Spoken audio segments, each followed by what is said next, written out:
The private hospital in Lagos fell into an uneasy silence as laughter echoed off marble walls. A powerful CEO stood frozen while strangers whispered about his 6-year-old son, the boy who had never spoken a word. Inside that polished building, weakness had no patience.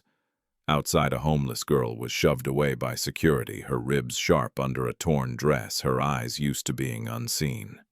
She slipped back in anyway. From a ragged pouch, she pressed a strange, bitter leaf into the boy's small hand. People laughed harder. Cameras rose. Then the child's throat tightened. A sound, thin, broken, impossible, escaped his lips. And in that instant, the poorest child in the room became the most dangerous truth no one wanted revealed. Before we continue, where are you watching from and what time is it there right now? If stories of justice, healing, and hidden humanity move you, subscribe and stay with us.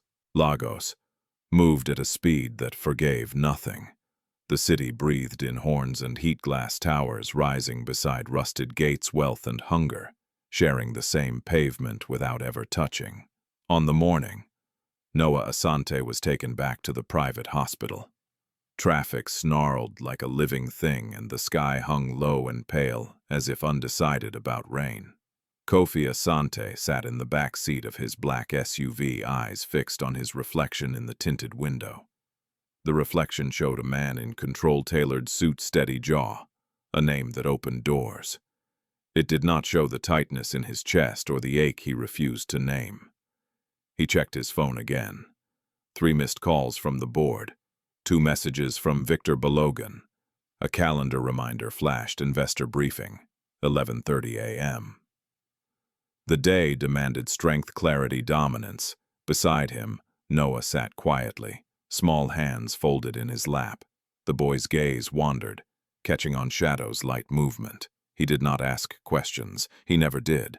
Silence had been his first language, his only language, and it had wrapped around him so completely that people often forgot there was a child inside it.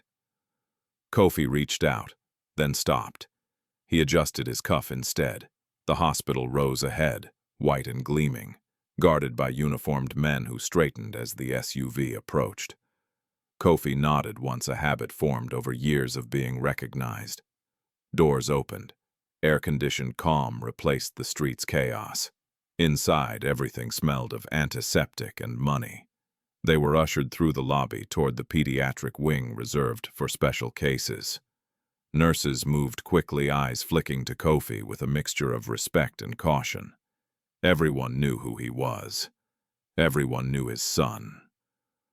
The whispers followed them like a second shadow.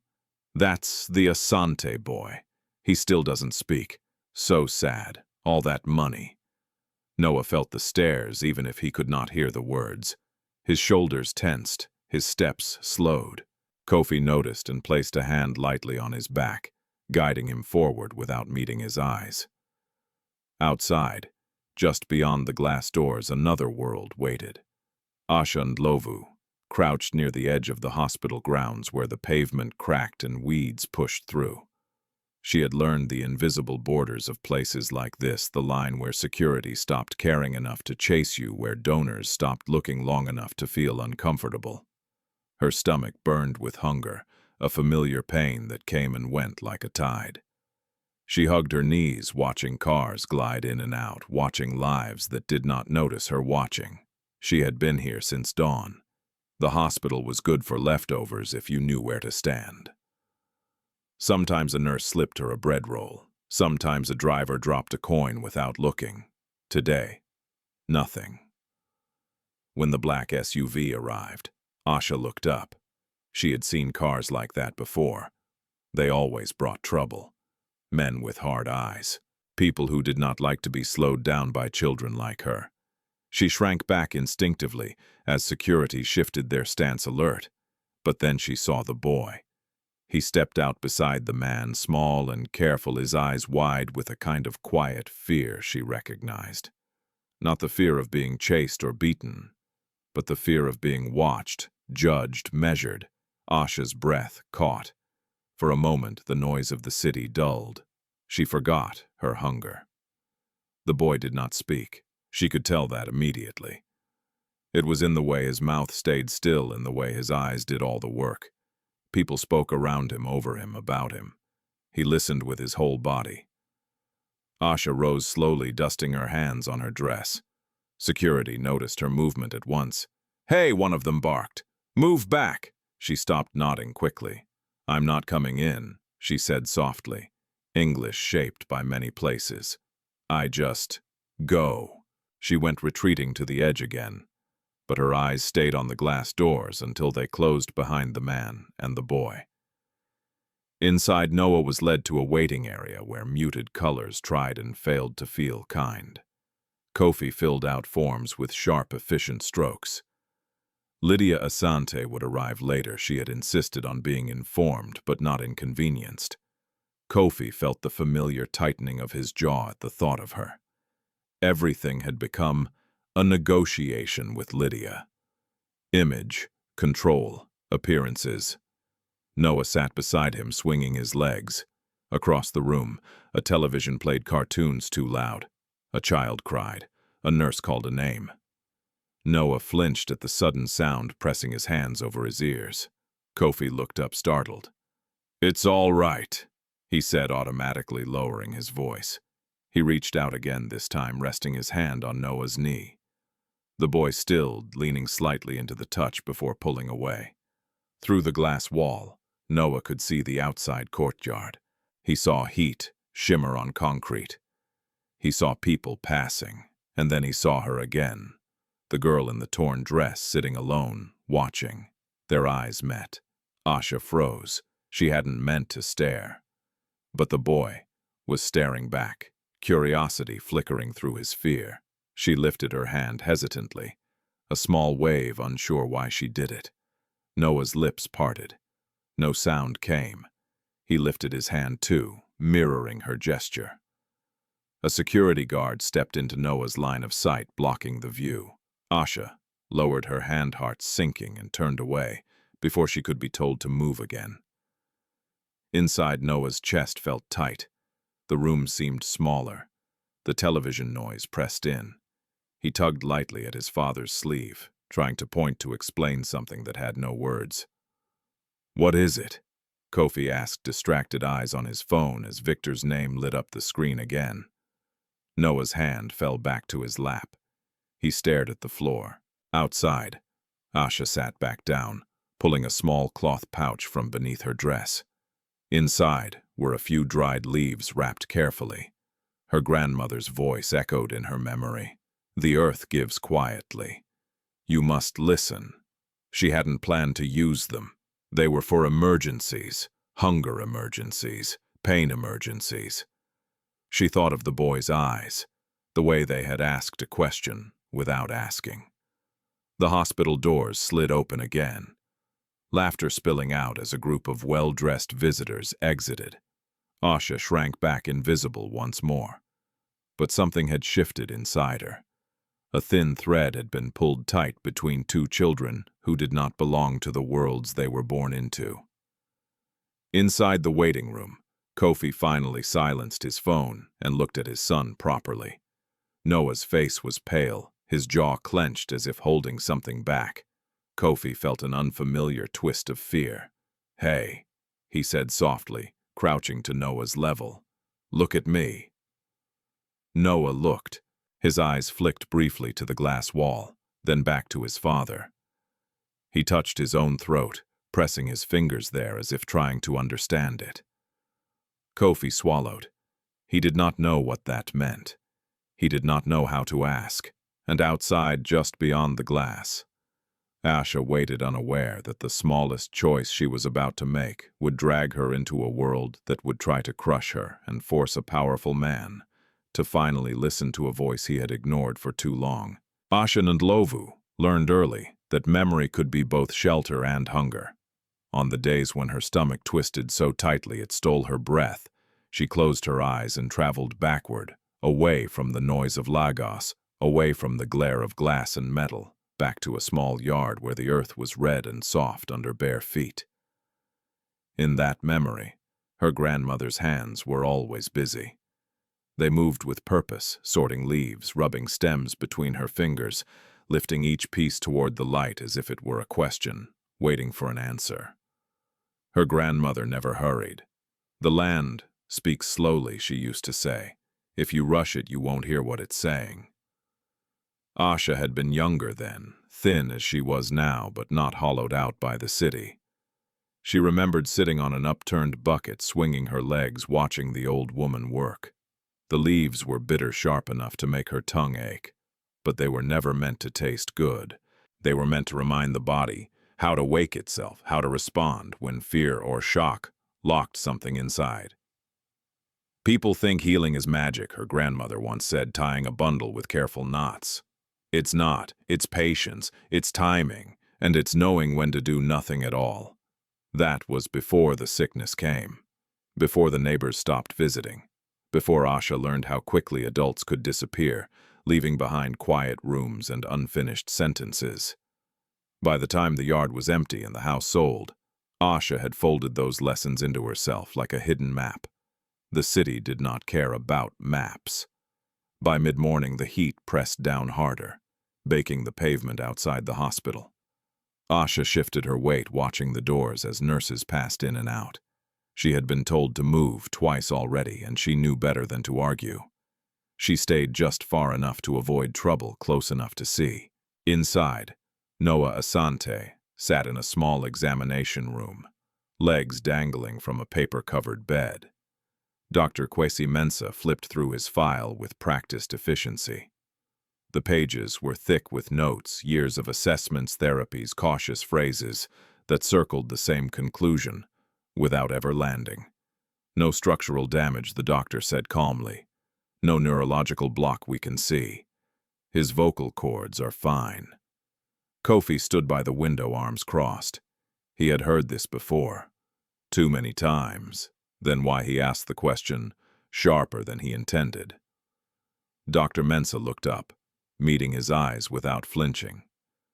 "Because the body remembers what the mind cannot explain," he said, "and sometimes silence becomes a kind of protection." Kofi exhaled through his nose. Protection.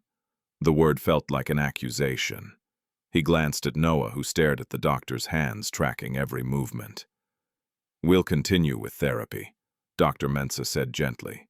"Speech exercises, low pressure, no forcing." Lydia Asante arrived just as the session ended, heels clicking with irritation. She swept a glance over the room, displeased. "Is this really necessary today?" she asked Kofi, her tone already signaling a complaint. "The board is expecting you." "He's my son, Kofi," replied a little too quickly. Lydia's lips tightened. "Exactly." Noah watched their mouths move, their expressions shift. He felt the familiar pressure build in his chest, a need he could not name. His eyes flicked to the door to the corridor beyond, to the memory of a girl's hesitant wave. Outside, Asha's hunger sharpened. She pressed a hand to her stomach, breathing slowly the way her grandmother had taught her. She reached into her pouch and touched the leaves, feeling their dry edges. She had saved them carefully, rationing their use. They were not food, they were reminders.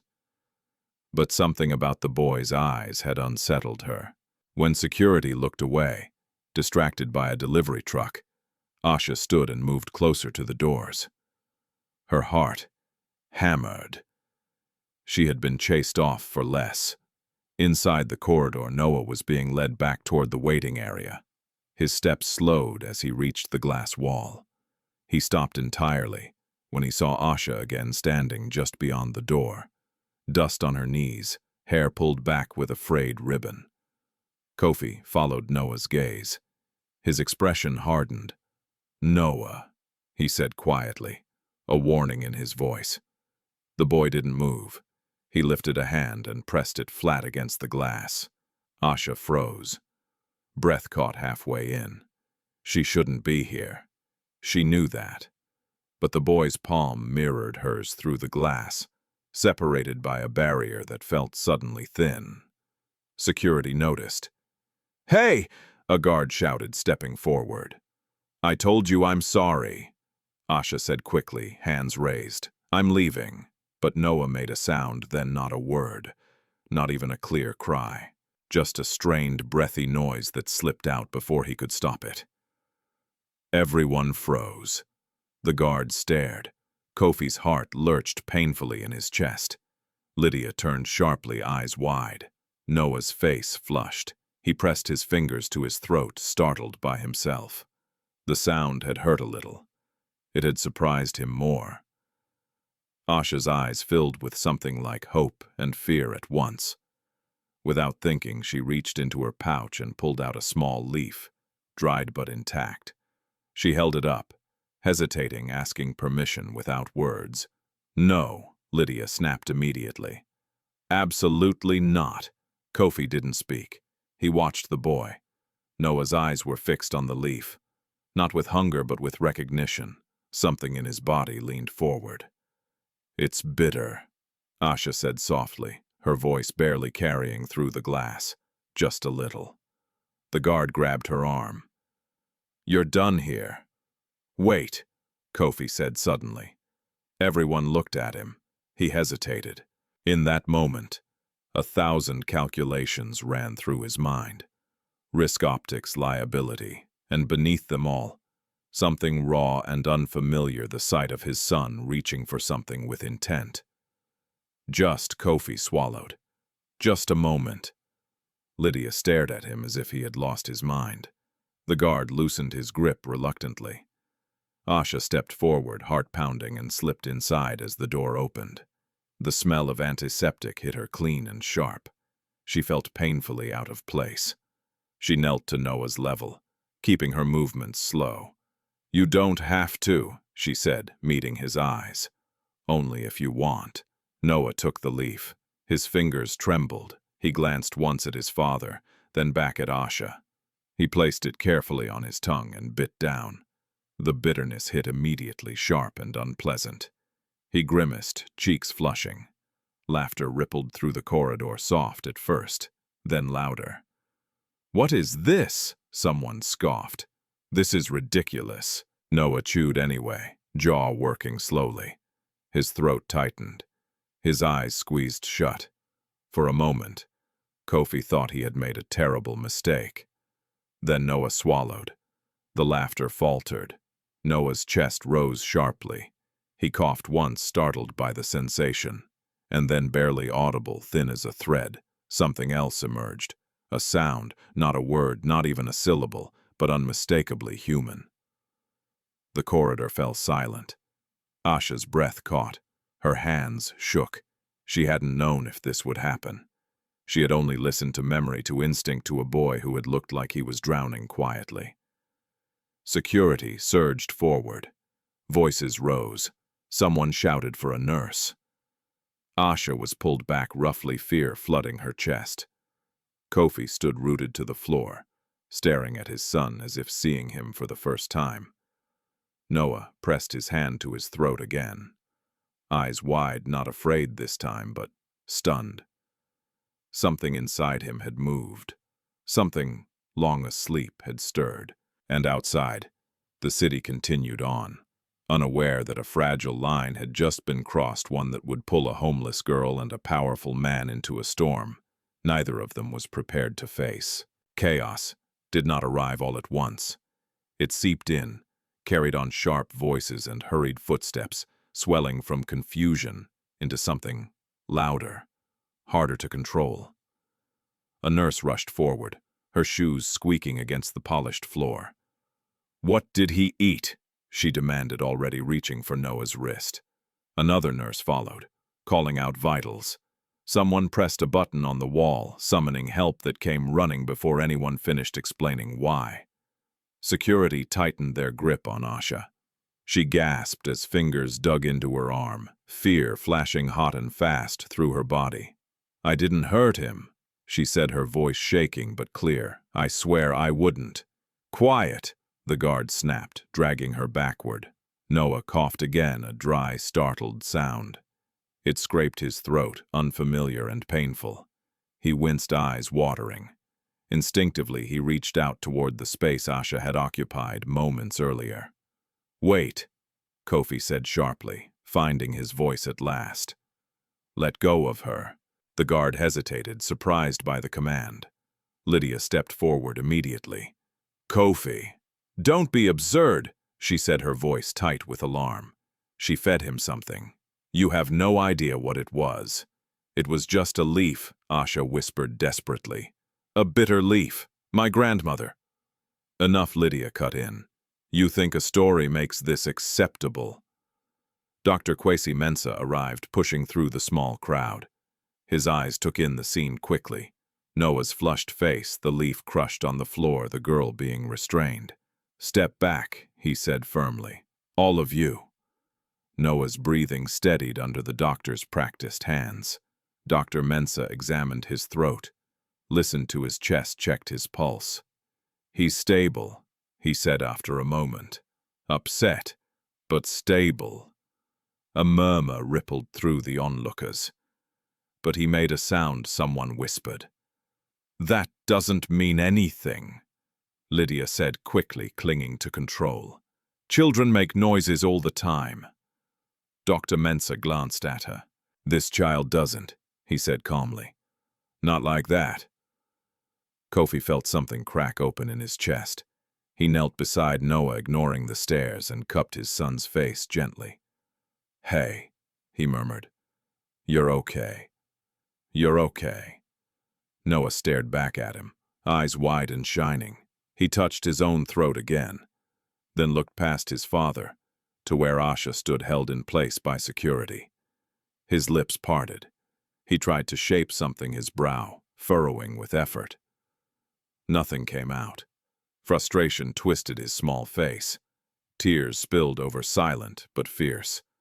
Asha felt the sight like a blow. I'm sorry, she said again to Noah this time.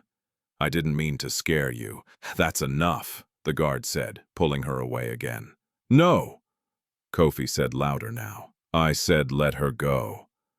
Victor Balogan's voice cut through the tension, smooth and controlled. He had appeared quietly, drawn by the commotion. Kofi, he said, placing a hand on his shoulder in a gesture meant to calm. Let the professionals handle this. The last thing you need is a scandal. Kofi shrugged off the hand. This is my son, and this is a private hospital, Victor replied evenly. That girl has no right to be here. Asha's heart hammered. She looked around, suddenly aware of how alone she was, bare feet on cold tile-torn dress among pressed suits. The room had already decided who she was. Dr. Mensah straightened. We'll need to know exactly what he ingested, he said, turning to Asha. Can you tell me? She nodded quickly. It's a bitter leaf, she said. We use it where I come from. Just a little. It wakes the body up. Where did you get it? Lydia demanded. I carry it, Asha replied. For myself. That's convenient, Lydia snapped. You expect us to believe you walk around with medicinal herbs. Grace Okorie, who had been standing near the nurse's station, watched the exchange closely. Something about the girl's posture, the way she held herself, despite the fear, felt wrong to her. Not guilty. Cornered. She could be lying, Victor said smoothly, or worse. We can't take chances. Kofi looked at Asha again, really looked. She was shaking now, but her eyes were steady. There was no triumph there, no agenda, just fear and something else, responsibility. Get her name. Victor continued, we'll let the authorities sort it out. The word authorities landed heavy in the air. Asha stiffened. Please, she said, her voice cracking for the first time. I didn't do anything wrong. Noah heard the break in her voice. He reached out again, this time grasping his father's sleeve with surprising strength. He tugged, trying to pull Kofi's attention back to her. What is it? Kofi asked softly, leaning closer. Noah pointed toward Asha, then made the strained sound again, shorter this time, rougher. It hurt. He stopped breathing fast, frustrated tears streaking his cheeks. He's pointing at her, Grace said, quietly, before she could stop herself. Everyone turned to look at her. Grace swallowed. He's trying to communicate, she added. Maybe, Maybe we should listen. Victor's eyes flicked to her, cold and warning. This is not your place, he said. Dr. Mensah nodded slowly. Children communicate in many ways, he said. Especially when they lack speech, Lydia scoffed. So now we're letting a homeless child dictate medical decisions, Kofi stood. The room seemed to hold its breath. No, he said evenly. We're not doing anything yet. He turned to the guard. Release her. Reluctantly, the guard loosened his grip. Asha stumbled back a step, rubbing her arm. Get her details, Victor insisted. We need documentation. Asha's stomach dropped. Documentation meant questions. Questions meant records. Records she didn't have. I don't have papers, she said quietly. I lost them. Victor's mouth curved slightly, a smile without warmth. Then, this just became very serious. Within minutes, the hospital's calm veneer cracked further. Phones came out. Someone started recording. The story was already spreading. CEO's child fed unknown substance by vagrant.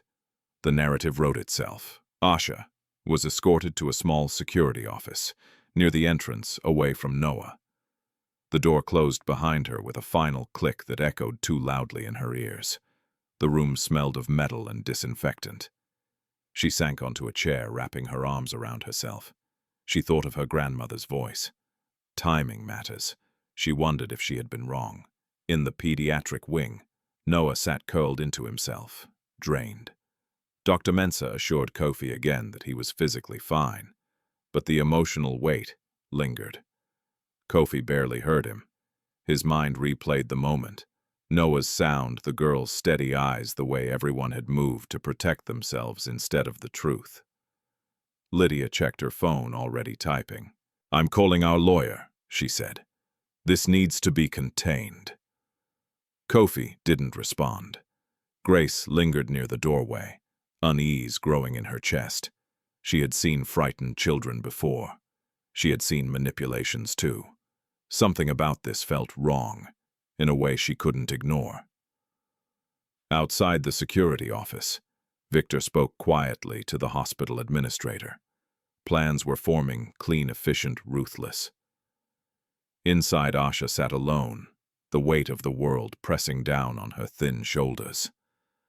She had followed her instinct, her memory, her kindness. Now she waited to see what price kindness would demand. The security office was small enough to make fear feel loud. Asha sat on a plastic chair with a crack down the center, hands folded tight in her lap as if holding them together could stop everything else from falling apart. A ceiling fan clicked above her, pushing warm air in slow circles. The guard posted near the door kept glancing at his phone, impatient as though her presence had inconvenienced his day. You will tell us your full name, the hospital administrator said, standing with a clipboard like it was a shield. And where you got that leaf. Asha swallowed. My name is Asha Ndlovu, she said.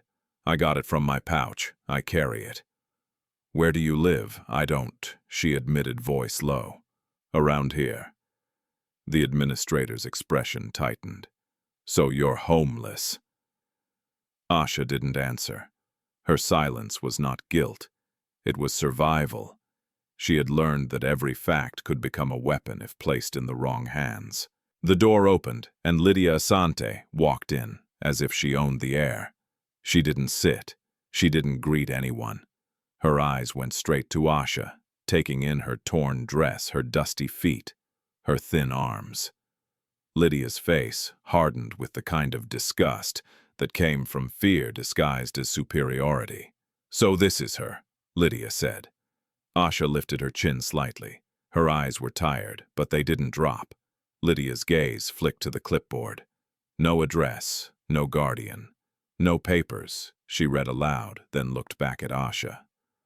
You realize what you've done. Asha's throat tightened. I didn't hurt him, she said.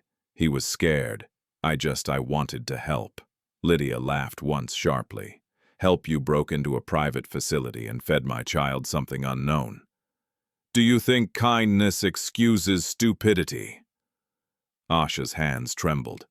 It wasn't unknown, she whispered. It's Bitter Leaf, my grandmother. Your grandmother doesn't matter here, Lydia snapped. You're a stranger, a vagrant, and you touched my son. The word touched landed like an accusation of violence. Outside the office, the story was already taking shape in the lobby. Visitors murmured, phones held discreetly at chest level. A nurse passed and heard a fragment, homeless girl. Poison, CEO's son, and shook her head without ever asking what was true. In the pediatric wing, Noah sat on the bed again, knees drawn up. Dr. Kwesi Mensah had stepped out to speak with another physician, leaving Kofi alone with his son. The boy's eyes were fixed on the door, as if willing it to open. Kofi's phone buzzed again. Victor Balogan. He didn't answer. Noah leaned forward, tugging gently at his father's sleeve, then pointing toward the corridor. His face pleaded for understanding. Kofi stared at the small finger, then at Noah's eyes. You want her? He asked quietly. Noah nodded, hard relief flashing across his face. He pressed his palm to his throat again, then made the strained sound raspy brief. It hurt him. His eyes watered, but he did it anyway, as if repeating it might open a door. Kofi's chest tightened. Okay, he said softly, though he didn't know what okay meant yet. I hear you. But hearing and acting were not the same thing. Kofi knew the board would smell weakness. He knew Lydia would weaponize this. He knew Victor would turn it into a crisis and present himself as the solution. And still, Noah's eyes held him hostage. Down the hall, Grace Okori stood at the nurse's station, pretending to chart her attention, tugged toward the security office. She had watched Asha being dragged away. She had seen Noah's hand reaching. She had felt the shift in the air when that thin, broken sound escaped the boy's lips. Grace was not naive. Lagos taught you quickly that systems protected themselves first. But she also knew what guilt looked like, and she knew what it didn't. Asha's face in that corridor had been terrified. Yes, but not calculating, not cunning, just frightened and stubbornly sincere. When Dr. Mensah returned, Kofi stepped out into the hallway. Doctor, he said, voice low. Is Noah in danger? Dr. Mensah's expression remained composed. From what he ate? Unlikely, he said. But I can't confirm until we analyze it. And the sound he made, Dr. Mensah paused. It matters, he said simply. But I won't call it a breakthrough yet. We need to be careful with hope. Kofi nodded, absorbing it. I need to speak to that girl again. Before the doctor could respond, Lydia appeared at the end of the hall, moving fast. Her face was flushed with anger. Kofi, she said sharply, I'm calling the police. Kofi's jaw tightened. Lydia, she trespassed. Lydia continued, voice rising. She fed our child something. This is not charity time. This is our son. Kofi held her gaze. Our son is pointing at her, he said, tone controlled. He wants her near him. Lydia's eyes flashed. No, she said. He wants safety. He wants order. He doesn't know what he wants. He's 6. Kofi's hands curled into fists at his sides. And you do? He asked quietly. Lydia stepped closer, lowering her voice to something sharper and more dangerous. I know what the world will do to us if we look weak, she said. Do you want investors thinking our son can be manipulated by street children? Do you want headlines making him a joke again? Kofi's stomach clenched. He knew that pain. He had watched articles reduce Noah to tragedy and Kofi to pity. He had hated it. He had also done nothing to stop it. This ends today, Lydia said, already turning away. At that moment, Victor Balogan entered the hallway, moving with smooth confidence. He nodded to Dr. Mensah, then to Kofi as if arriving to restore order. What happened is unfortunate, Victor said, voice calm enough to sound reasonable.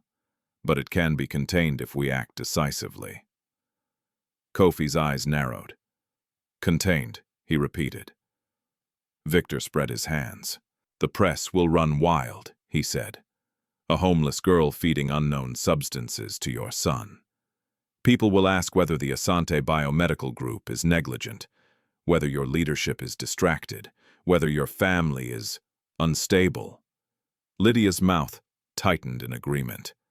Victor continued, "If we involve authorities immediately, we show seriousness, responsibility, control." Kofi stared at him, recognizing the strategy beneath the words: fear, optics, leverage, and if she's innocent? Kofi asked. Victor's gaze didn't flicker. "Then the system will sort it out," he said. "But if she's not and we hesitate, God forbid your child is harmed, then the blame will be yours." The last sentence was placed carefully, like a knife set on a table. In the security office, Lydia's call had already set things in motion. 2 police officers arrived within the hour, their presence shifting the mood from hospital discipline to public punishment. Asha's pulse hammered so hard she felt it in her ears. The older officer looked her over with tired eyes. "You have identification?" he asked. Asha shook her head. "No, sir." The officer sighed. "Then you're coming with us." Asha's body went cold. "Please," she said, voice breaking now. "I didn't steal. I didn't hurt anyone. You only trespassed," the younger officer snapped, "and endangered a child. That's enough." Asha looked toward the door, hoping stupidly, desperately, that Kofi Asante would appear, that someone would remember she was a child too. Instead, the door opened and Victor stepped in. Not Kofi. Victor's eyes met Asha's and she understood immediately. He wasn't there to save her. "Record everything Victor said to the administrator. We need a full statement. This will go to legal." Asha's throat tightened. "I want to talk to the boy," she said, voice shaking. "He knows." Enough." Victor set his tone, polite and cold. "You've done quite enough." As the officers reached for her arms, Asha's fear turned sharp. She pulled back. "Don't," she whispered. "Please don't." They grabbed her anyway. At the same time, in the pediatric room, Noah heard raised voices in the hallway. He sat up fast, panic flaring.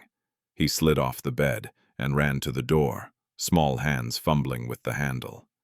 It opened and he stumbled into the corridor barefoot. Kofi, a nurse, called, startled. Noah didn't stop. He saw movement at the far end, uniforms, adult bodies, the flash of Asha's torn dress. He ran toward it, heart-pounding breath burning in his throat. "Kofi," the nurse shouted again. Kofi turned just in time to see his son sprinting down the hall. "Noah!" He called, alarm slicing through him. He moved fast, catching up, scooping the boy into his arms before he reached the officers. Noah thrashed gently, desperate. He pointed toward Asha. His eyes pleaded so fiercely, it hurt to look at them. Kofi followed his son's finger. He saw Asha being held between officers like she was dangerous. He saw her face, pale, terrified, stubborn. And for the first time, Kofi felt the full ugliness of what was happening. A system about to crush a hungry child. Because it was easier than admitting anything complicated or human had occurred. Noah made the strained sound again, louder this time. It came out broken, painful, but unmistakably intentional. The corridor fell quiet. Everyone stared at the mute boy, making noise for the girl they were dragging away. And Kofi Asante stood there holding his son, realizing that the next choice he made would define more than his reputation. It would define what kind of father and what kind of man he truly was. The corridor seemed to stretch longer than it should have, as if the building itself were holding its breath. Kofi stood frozen with Noah in his arms, the boy's small body trembling against his chest. Noah's fingers dug into his jacket, clutching fabric like a lifeline. The strained sound still echoed faintly in the hallway, lingering in the silence it had carved out. The police officers hesitated. One of them shifted his weight, uncomfortable.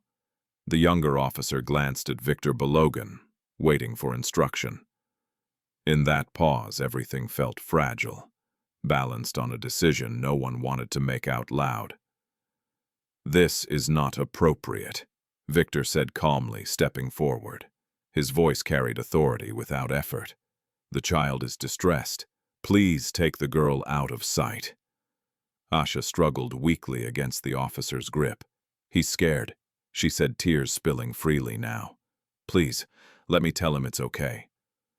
Noah's body jerked at the sound of her voice. He pushed against Kofi's chest, reaching out with one hand, fingers opening and closing desperately. Kofi's heart pounded. He looked down at his son, really looked at the panic, the effort it took for Noah to make any sound at all. This was not manipulation. This was need. "Stop," Kofi said suddenly. The word cut through the hallway like a blade. Victor turned slowly. "Kofi," he said, a warning woven into his tone. "Think carefully." "I am thinking," Kofi replied, his voice shaking despite himself. For once. He stepped forward, still holding Noah, and faced the officers. "No one is taking that child anywhere until we understand what actually happened." The older officer frowned. "Sir, with respect, we were called." "I called for caution," Kofi interrupted. "Not for a public arrest." Lydia appeared at the far end of the corridor, her face tight with fury and fear. "Kofi."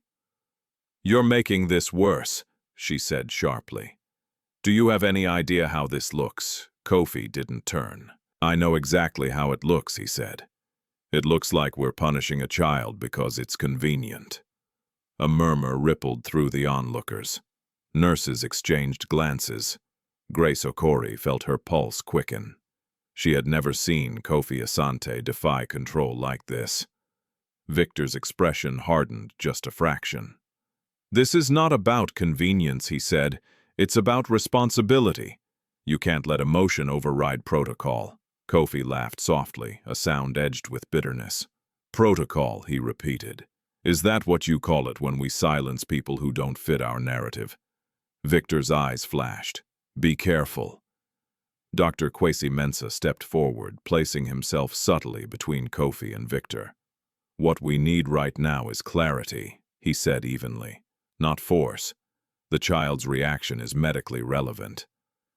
Lydia scoffed. "You're letting superstition into a sterile environment," she snapped.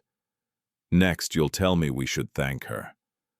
Asha flinched at Lydia's words. She lowered her eyes, shame and fear twisting together. She had known kindness was dangerous. She had just forgotten how quickly it turned into blame. Kofi looked at her again. "What is that leaf?" he asked, not accusing. Asking. Asha swallowed. "It's bitter leaf," she said. "We use it where I come from. Not for talking, for shock, for fear that locks the body."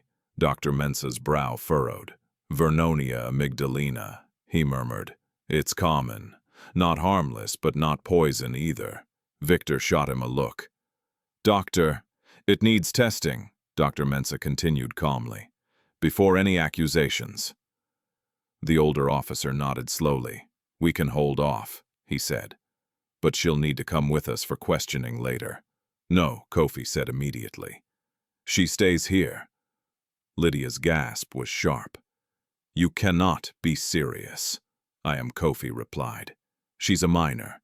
If anyone is questioning her, it will be with a social worker present." Grace felt a surge of relief she hadn't expected. She stepped forward.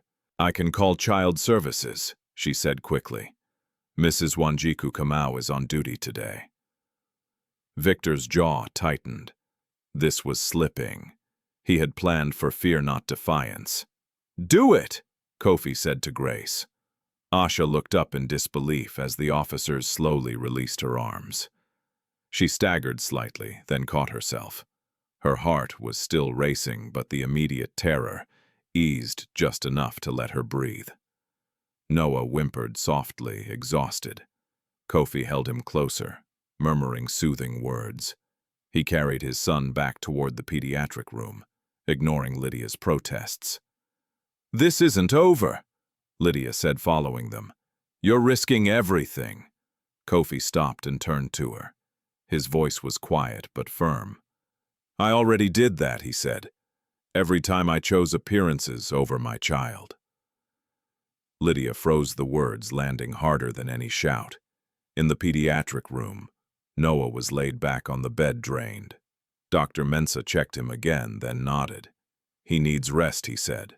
"No more stimulation."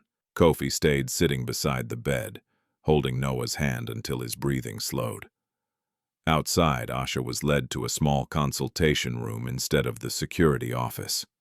Grace brought her water and a sandwich. Asha stared at it for a moment before eating slowly, carefully, like someone afraid it might be taken away. "You did nothing wrong," Grace said quietly. Asha didn't answer. She had learned not to trust reassurance. Across the hospital, Victor Balogan made his calls. His voice was smooth, measured as he spoke to board members, shaping the narrative before it could shape him. "Kofi is emotional," he said, understandably. "But this situation needs firm leadership." By evening, the headlines were already forming online, softened but still dangerous.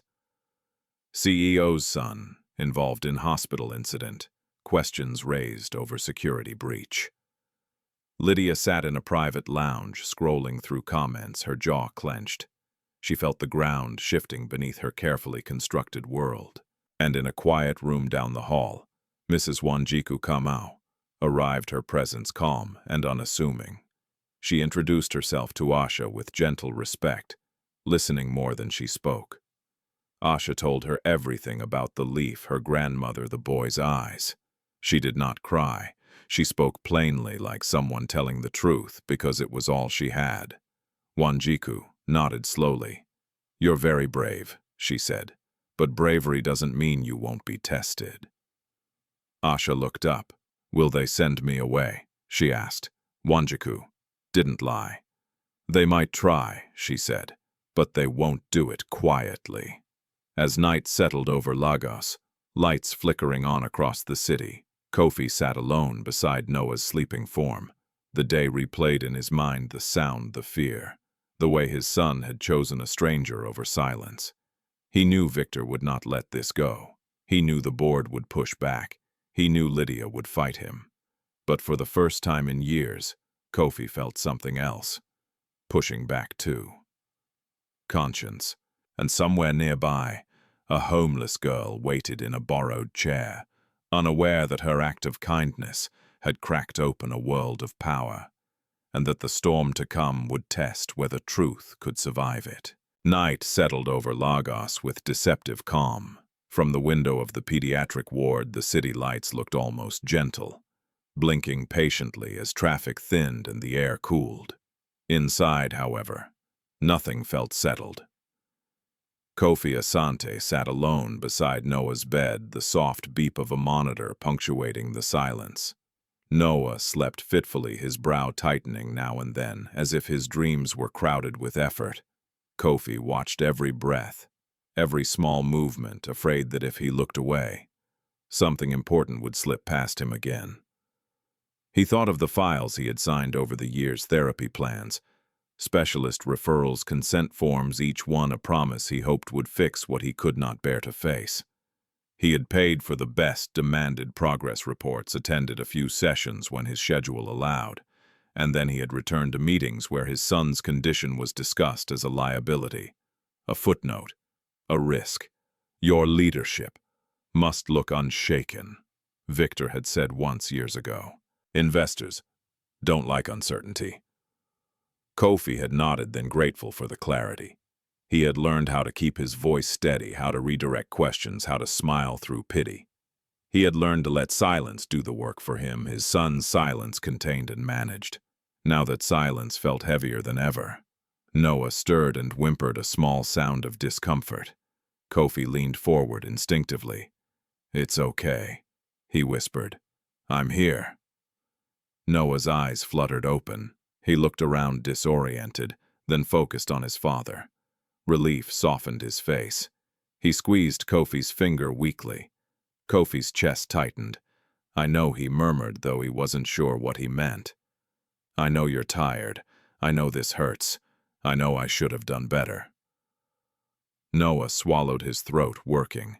He pressed his fingers there again, tentative, curious. He made the sound barely audible, a rough exhale shaped by intention. It scraped and stopped, but it was there. Kofi felt tears burn unexpectedly. He turned his face away for a moment, ashamed of the release. He had cried in boardrooms before, quietly, privately, behind closed doors, but this felt different. This felt earned. Across the hall, Asha lay awake on a narrow cot in a consultation room that had been converted for the night. Mrs. Wanjiku Kamau had arranged it, insisting Asha remain under observation for her own safety. Asha understood the words well enough to know they carried more weight than comfort. She stared at the ceiling, listening to the unfamiliar hum of hospital electricity. Her body ached from tension more than hunger now. Every time she closed her eyes, she saw the officer's hands reaching for her, heard the snap in Lydia Asante's voice.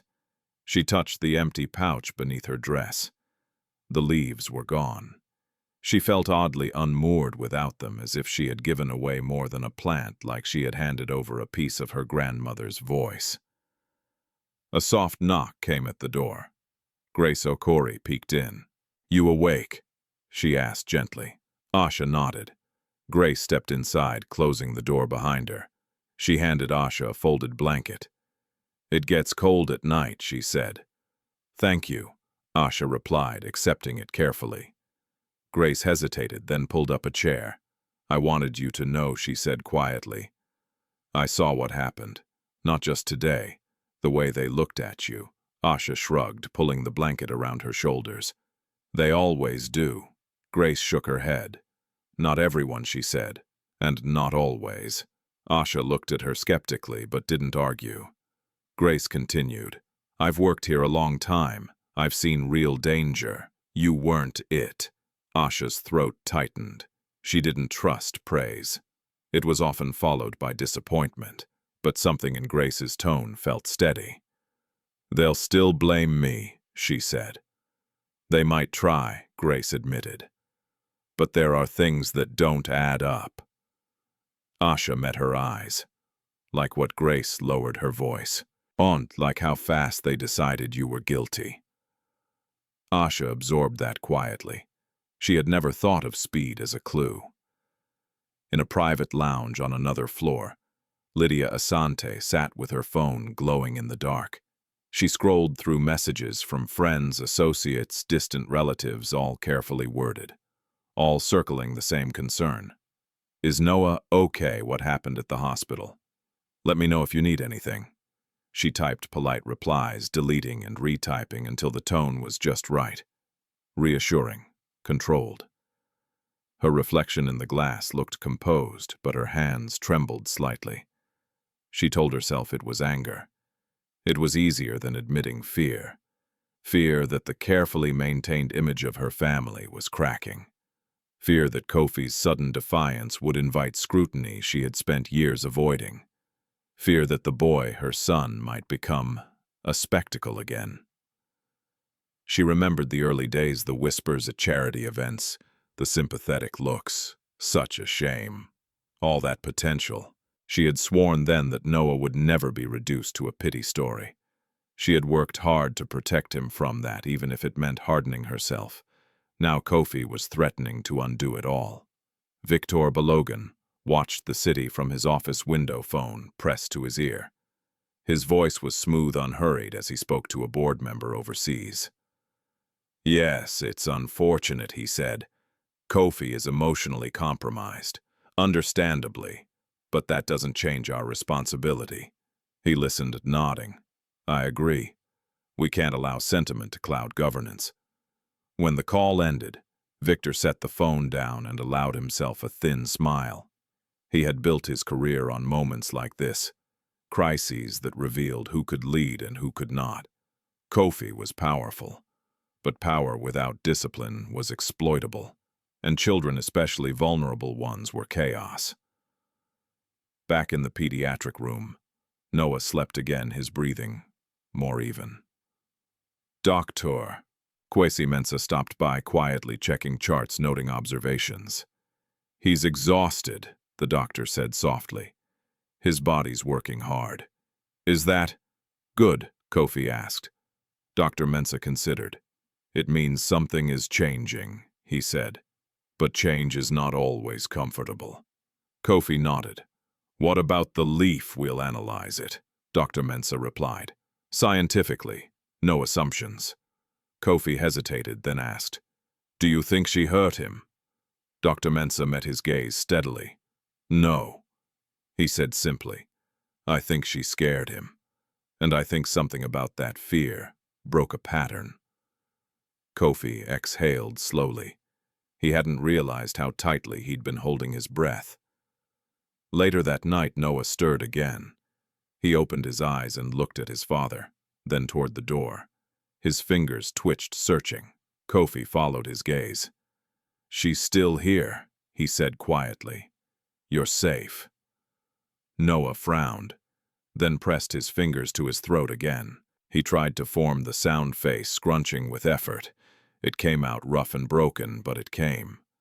Kofi leaned in close. It's okay, he whispered. Take your time. Noah swallowed, trying again. His eyes squeezed shut. He shook his head in frustration. Kofi's heart ached. He brushed Noah's hair back gently. You don't have to prove anything, he said. Not to me. Noah's eyes opened. He studied his father's face, searching for certainty. Then he relaxed just a little. Down the hall, Asha lay awake, staring at the ceiling, replaying the boy's sound over and over in her mind. She hadn't known if it would happen. She hadn't expected it to matter so much. She thought of her grandmother again, knowing when to do nothing at all. Maybe this was the waiting part. As the hospital settled into the quiet rhythms of night, each of them lay suspended in uncertainty. Father, child, girl, nurse, mother, power broker, tied together by a moment that refused to be forgotten. And beneath the calm, the city waited. Morning arrived without apology. The sun rose over Lagos in a thin, pale wash, sliding between buildings and spilling through hospital windows like an uninvited witness. The city stretched and roared back to life, unconcerned with the quiet battles fought indoors overnight. Asha woke to voices outside her door. We can't keep her here indefinitely. She's undocumented. This is a liability. She pulled the blanket tighter around herself, heart pounding. The word undocumented had teeth. It meant she could be erased quickly, quietly, without anyone asking whether she deserved to stay. The door opened and Mrs. Wanjiku Kamau stepped in calm as ever. She carried a folder under one arm and a paper cup of tea in the other. Good morning, Asha, she said gently. Did you sleep? Asha nodded, though it wasn't entirely true. Wanjiku handed her the tea. We're going to talk today, she said. Not because you're in trouble, but because people will try to decide your future without you, if you let them. Asha wrapped her hands around the cup, grateful for the warmth. They want to send me away, she said quietly. Wanjiku didn't deny it. Some do, she replied, because it's easier than asking hard questions. Across the hospital, Kofi Asante stood before a mirror in the executive restroom, straightening his tie with mechanical precision. He looked like himself again, polished, composed, ready. And yet something underneath felt misaligned. Victor Balogun's message glowed on his phone. Board meeting moved up, 9:30 a.m. Your presence is required. Kofi stared at the screen, then slipped the phone into his pocket without replying. He turned and headed back toward the pediatric wing. Noah was awake, sitting up with pillows stacked behind him. His eyes lit when he saw his father. He made a small sound, not quite a word, but not accidental either. Kofi smiled, genuine this time. Good morning, he said softly. Noah touched his throat, then pointed toward the door. I know, Kofi said. We'll see her. That promise felt heavier than it should have. Down the hall, Lydia Asante arrived in a crisp dress that signaled readiness for conflict. She moved quickly, heels clicking phone pressed to her ear as she spoke in clipped tones. "Yes, I understand," she said. "No, we're not admitting fault. This is being handled internally." She spotted Kofi and ended the call abruptly. "You're avoiding the board," she said flatly. "I'm prioritizing my son," Kofi replied. Lydia laughed humorlessly. "You're prioritizing a narrative that will destroy us." Kofi met her gaze. What if the narrative is already destroying him? Lydia's eyes flicked toward Noah's room, where their son sat quietly. For a moment, something like doubt crossed her face. Then it hardened. "This girl," she said, "she doesn't belong in our lives. The sooner you accept that, the safer Noah will be." Kofi didn't respond. He walked past her. In a conference room on the lower floor, Victor Balogan gathered a small group of administrators and legal advisors. The mood was controlled but tense. "We need a clean resolution," Victor said. "The child cannot be linked to any uncontrolled variables." "And?" the girl an administrator asked. Victor's mouth curved slightly. "She is the variable." Grace Okori stood near the door, arms folded, listening. She had been summoned as a witness, but she felt more like a chess piece.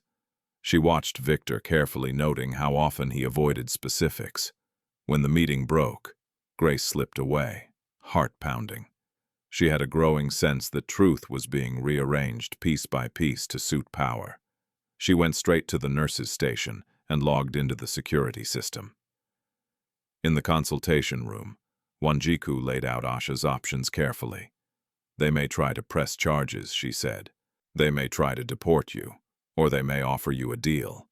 "What kind of deal?" Asha asked warily.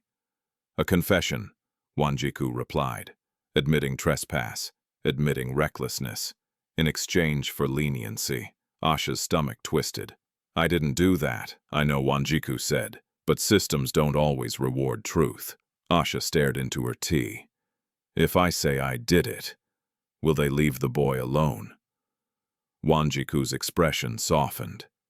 "They might," she said, "but they will make you the villain so they can pretend nothing else happened." Asha clenched her fists. She thought of Noah's eyes, the effort it took him to make that sound, the way his hand had reached for her. "I won't lie," she said quietly. Wanjiku nodded, respect flickering in her eyes. "Then we prepare." By mid-morning, the hospital buzzed with restrained urgency. Whispers followed Kofi as he walked the halls. Phones vibrated. Eyes watched. In Noah's room, Dr. Kwesi Mensah conducted another gentle assessment. Noah complied, patiently, exhausted but alert. "He's responding differently today," Dr. Mensah said to Kofi. "More intentional attempts." Kofi nodded. "He keeps pointing to her." "That makes sense," the doctor replied. "She's associated with change, with agency." Kofi hesitated. "Can she see him?" Dr. Mensah considered. "Briefly," he said, "if it helps him regulate." Lydia's protest was immediate and fierce. "Absolutely not. This is not about you," Dr. Mensah said calmly. In the end, it was Noah who decided. When Asha was brought into the room, escorted, watched, treated like a risk, Noah's entire body relaxed. He stared at her as if she were a familiar landmark in a confusing landscape. Asha knelt carefully, keeping her hands visible. "Hi," she said softly. Noah smiled. It was small but unmistakable. He touched his throat, then looked at her brows furrowed in concentration. He opened his mouth and pushed. "Ah," he rasped. Asha's eyes filled with tears. She didn't clap. She didn't cheer. She just nodded like this was exactly what she had been waiting for. "That's okay," she whispered, slow. Lydia turned away, jaw-clenched, tears threatening for reasons she refused to examine. Kofi watched, chest tight. Something sacred was happening, and it terrified him, not because it was fragile, but because it demanded honesty. Outside the room, Victor Balogan watched through the glass, his expression unreadable. He made a note on his phone. This cannot continue. Grace Okori returned to the security footage. Later that afternoon, heart racing, she rewound and replayed the moment from the corridor, zooming in, slowing it down. She saw the leaf fall, and then she saw something else. A hand, gloved deliberate, slide into frame, moments later picking it up and replacing it with another leaf from a sealed evidence bag. Grace's breath caught. The timestamp didn't lie. Someone had tampered with the evidence. She leaned back in her chair, pulse roaring in her ears. The story was bigger than a frightened child and a bitter leaf. It was about control. As evening crept closer, the pressure tightened around Asha.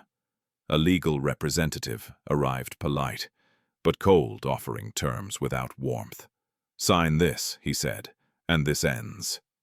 Asha looked at the paper, then at Wanjiku. "No," she said, her voice steadier than she felt. The man sighed. "Then this will get very hard for you." Asha met his gaze. "It already is." Upstairs, Noah slept again, his breathing deeper, calmer. Kofi sat beside him, phone buzzing unanswered in his pocket. He knew the storm was coming, and for the first time he knew he wouldn't step aside to let it pass. By the time evening returned, the hospital no longer belonged to doctors or patients. It belonged to optics. The ballroom on the top floor of the adjoining hotel glowed with soft amber lights, crystal glasses chiming as they were set on white linen tables. The banner at the entrance read Asante Biomedical Group Partners, in hope. It had been printed overnight, rushed but flawless, the kind of speed only money could buy. Invitations had gone out that morning. Attendance was optional, which meant mandatory for anyone who wanted to be seen. Kofi Asante stood at the edge of the room, adjusting his jacket as photographers took test shots. He felt like an actor who had missed rehearsal, stepping onto a stage where the script had already been agreed upon, without him. Victor Balogan moved easily among the guests, greeting donors, laughing softly, reassuring board members with a hand on the elbow. He spoke the language of calm authority fluently. "Tonight is about reassurance," Victor said quietly when he reached Kofi. "We show stability, compassion, control." Kofi's jaw tightened. "And truth." Victor smiled thinly. "Truth is flexible," he replied. "What matters is confidence." Across the room, Lydia Asante arrived on the arm of a prominent investor, her posture impeccable, her smile warm. She looked every bit the woman she had trained herself to be, untouchable, composed. When she saw Kofi, she gave him a small nod, professional, distant. "Smile," she murmured as she passed. "Cameras." Kofi forced one. Downstairs, in a narrow service corridor that smelled faintly of detergent and old metal, Asha sat on a folding chair beside Mrs. Wanjiku Kamau. The sounds from above, music, laughter, filtered down through vents like a cruel echo. "What's happening?" Asha asked quietly. "A gala," Wanjiku said. "For donors." Asha frowned. "Because of me," Wanjiku hesitated. "Because of what they want people to forget." Asha absorbed that, her fingers curling around the edge of the chair. Her stomach ached, hunger returning with a dull insistence. She hadn't eaten since morning. A volunteer passed by and dropped a small plate on a table nearby, finger foods left over from preparation. Asha stared at it, then looked away, ashamed of the instinct that surged through her. Wanjiku noticed and gently slid the plate closer. "Eat," she said. "You'll need your strength." Asha ate slowly, methodically, like she always did, when food felt uncertain. Upstairs, the MC tapped the microphone and the room quieted. "Ladies and gentlemen," he said, smiling broadly, "thank you for joining us on such short notice. Tonight we celebrate resilience, compassion, the heart of Asante Biomedical Group." Applause followed, warm and practiced.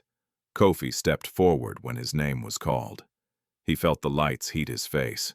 The speech on the teleprompter scrolled smoothly, phrases chosen for him: commitment to care, family values, unwavering leadership.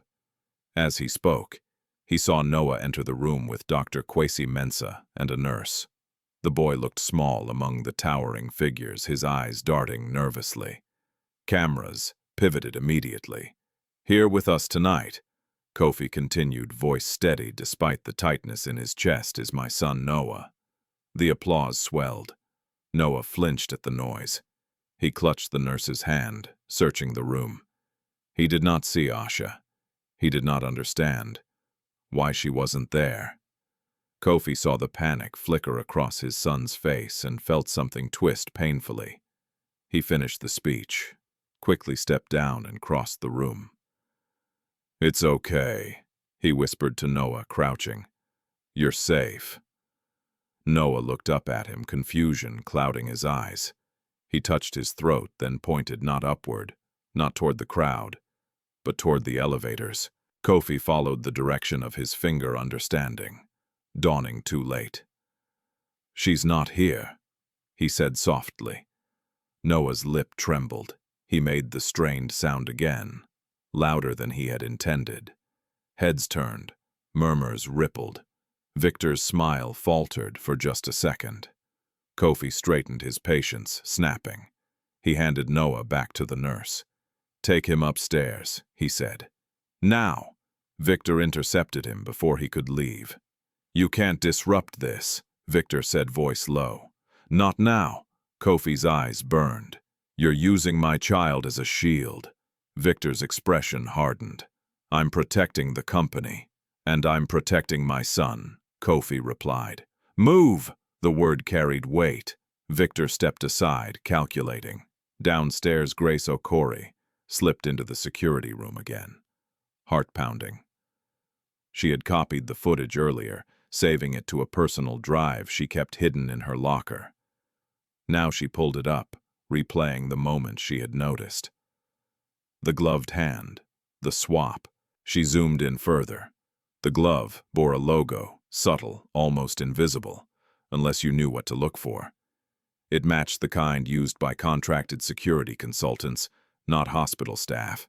Grace's pulse roared in her ears. This wasn't a mistake. It was a setup. She checked access logs. The timestamp aligned with a contractor visit, authorized by Victor Balogun's office. Grace leaned back, nausea rising. She knew what this meant, and she knew what it would cost to say it out loud. In the service corridor, a man in a tailored suit approached Asha and Wanjiku. He carried a slim folder, his expression polite, but detached. "I represent Asante Biomedical Group," he said. "We'd like to resolve this quietly." Asha's shoulders stiffened. How he opened the folder. Inside were papers already signed at the bottom. "You admit to trespassing and reckless behavior. In return, charges are dropped. You receive a small stipend and transportation out of the city." "Out of the city," Asha repeated. Tonight, he confirmed. Wanjiku's eyes narrowed. "She's a minor," she said. "And this is coercion." The man smiled thinly. "It's an opportunity." Asha looked at the paper. She imagined the bus ride out, the familiar emptiness of starting over somewhere new.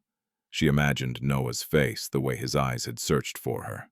"No," she said quietly. The man sighed. "Then you leave us no choice."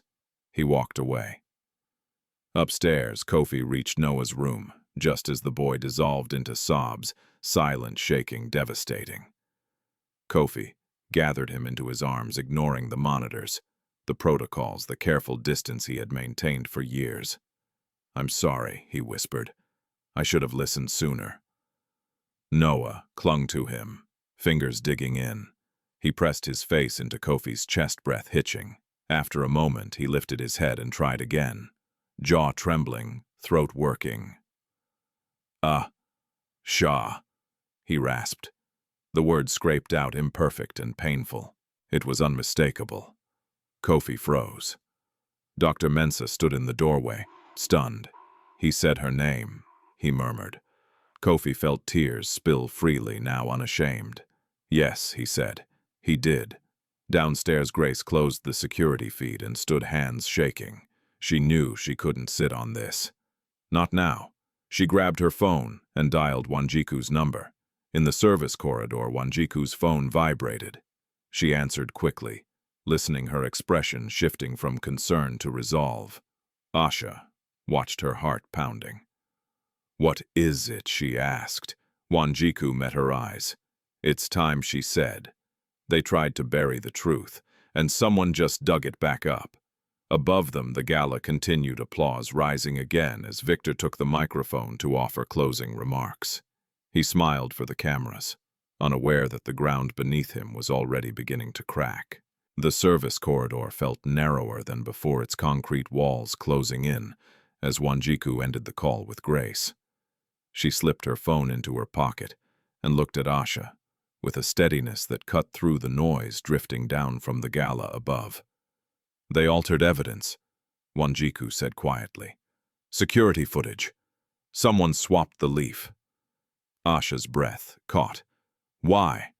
"Because fear is easier to manage than truth," Wanjiku replied, "and because a powerful man wanted this to end cleanly." Asha lowered her eyes, the weight of it settling into her bones. She had known, in a way, had felt the wrongness of how quickly blame found her. Still, hearing it spoken out loud made the world tilt. "What happens now?" she asked. Wanjiku glanced toward the elevators. "Now we stop letting them decide for us." Upstairs, the applause for Victor Balogan's closing remarks faded into polite chatter. He stepped away from the microphone with the satisfied ease of someone who believed the story was sealed. He had already drafted his follow-up emails in his head. Tomorrow the board would commend his decisiveness. He didn't see Kofi until Kofi was standing directly in front of him. "Kofi," Victor said smoothly, adjusting his cufflinks. "I hope your son is resting." He said her name. Kofi replied, voice flat. Victor blinked once. "I'm sorry," he said. Asha, Kofi said, clear enough for anyone to hear. Victor's smile thinned. "Children mimic sounds," he said lightly. "It doesn't. It matters." Kofi cut in. "To him, to me." Victor leaned closer, lowering his voice. "You're letting emotion cloud judgment," he warned. "The board won't tolerate this." Kofi laughed softly, the sound brittle. "The board," he said. "You keep saying that as if it's God." Victor's eyes hardened. "This company exists because we made hard choices. You're about to undo years of discipline for a girl who doesn't even have papers." Kofi held his gaze. "She has integrity." Victor scoffed. "Integrity doesn't move markets." "No." Kofi agreed, "but lies do." Victor straightened. "Be careful." Kofi turned away without another word. In Noah's room, Dr. Kwesi Mensah adjusted the monitor and scribbled notes, his mind racing. He had heard children vocalize unexpectedly before. But this was different. This was intentional, purposeful, associated. "It's not magic," he murmured to Kofi. "It's association and release. The leaf may have triggered a sensory response, but the real catalyst is emotional." Kofi nodded. "He wants her." Dr. Mensah hesitated. "Want is a strong word," he said. "But yes, he's anchored to her." Kofi exhaled. "Then I won't cut that anchor." He left Noah sleeping and headed back down, heart pounding with resolve he hadn't felt in years. Downstairs, the service corridor doors opened and closed with careful timing. Wanjiku led Asha toward a small meeting room near the administration office's neutral territory. Grace slipped in moments later, pale, but determined, clutching a flash drive in her hand. "I copied everything," Grace said. "The footage, the access logs, the timestamps." Asha stared at the drive as if it might burn her. "Will it help?" she asked. "It will tell the truth," Grace replied. "That's the best we can do." The door opened again. Kofi stepped inside and closed it behind him. The room stilled. Asha rose instinctively, unsure whether to run or speak. Wanjiku placed a hand on her shoulder. "It's all right," she said. Kofi looked at Asha. Not the ragged dress or the dust on her shoes, but her face. He saw fear there, yes, but also something stubborn and clean. The kind of courage that didn't perform. "I'm sorry," he said. The words surprised even him. They landed between them, simple and heavy. Asha swallowed. "For what? For not protecting you," Kofi said. "For letting them turn you into a problem." Asha's hands trembled. "I didn't mean to cause trouble," she said. "I just—" He looked like he was drowning. Kofi nodded. He was. Grace stepped forward, offering the flash drive. They swapped the evidence, she said. "A contractor authorized by Mr. Balogun's office. It's all here." Kofi took the drive, his jaw tightening. "Thank you," he said. He looked back at Asha. "They offered you a deal," he added, "to disappear." Asha met his eyes. "I said no." "Why?" Kofi asked, genuinely curious. Asha hesitated, then answered simply. "Because lying would make his sound mean nothing." The room fell quiet. Kofi closed his eyes briefly, absorbing the weight of that. When he opened them, something had shifted. "I can protect you," he said. "Legally. School, housing, anything you need." "Wanjiku, watch carefully." Grace held her breath. Asha didn't answer right away. She looked at her hands, then back up. "I don't want to be owned," she said. "Or used." Kofi nodded. "You won't be." Asha studied him, searching for the hidden strings. "I'll accept help," she said slowly. "But I won't lie for you, and I won't smile for cameras." Kofi felt a tight smile pull at his mouth. "That makes two of us." Above them, Victor Balogun convened a quick huddle with two board members who had stayed late. His tone was brisk, reassuring. "Kofi is emotional," he said again. "We'll steady him." At that moment, his phone buzzed. An unfamiliar number. He answered. "Victor Balogun, this is Child Services," Wanjiku said calmly from across the hall phone, to her ear eyes on Victor through the glass. "We have concerns about interference with a minor's case." Victor's smile vanished. In the meeting room, Kofi placed the flash drive on the table. "Tomorrow," he said, "there will be a public inquiry. I will call for it myself." Grace inhaled sharply. "They'll fight you." Kofi nodded. "Good." Asha felt a knot loosen in her chest. She hadn't expected this, hadn't expected a man like him to choose complication over control. "What about Noah?" she asked softly. Kofi's face softened. "He's resting," he said. "And he said your name." Asha's eyes filled despite her efforts. She pressed her lips together, nodding. Outside, the gala wound down, guests departing with pleasant expressions, unaware that the evening's polish had cracked beyond repair. Victor stood alone now, phone pressed to his ear, voice sharp. "Find out who leaked it," he snapped. "I want names." He looked up just as Kofi emerged from the corridor, meeting his gaze across the lobby. For a heartbeat, they stood like opposing poles, order and truth, control and consequence. Victor understood then that this would not end quietly. In the elevator up to Noah's floor, Kofi leaned back against the wall, exhaustion washing over him. He had crossed a line he could not uncross. He felt strangely lighter for it. Noah stirred when Kofi entered the room, eyes opening sleepily. He focused on his father and smiled faintly. He touched his throat, then whispered, "Rough, fragile, real Asha." Kofi knelt beside the bed, tears blurring his vision. "Yes," he whispered back. "We'll do this the right way." And for the first time since the sound broke the silence, the choice was no longer about saving face. It was about saving truth. Morning broke, with a different kind of tension, sharp, electric, and impossible to ignore. News spread faster than traffic on the third mainland bridge. By the time Kofi Asante arrived at the hospital for the second time that day, his phone was already vibrating nonstop. Messages from board members, investors, partners, some cautious, some furious, some pretending concern while calculating distance.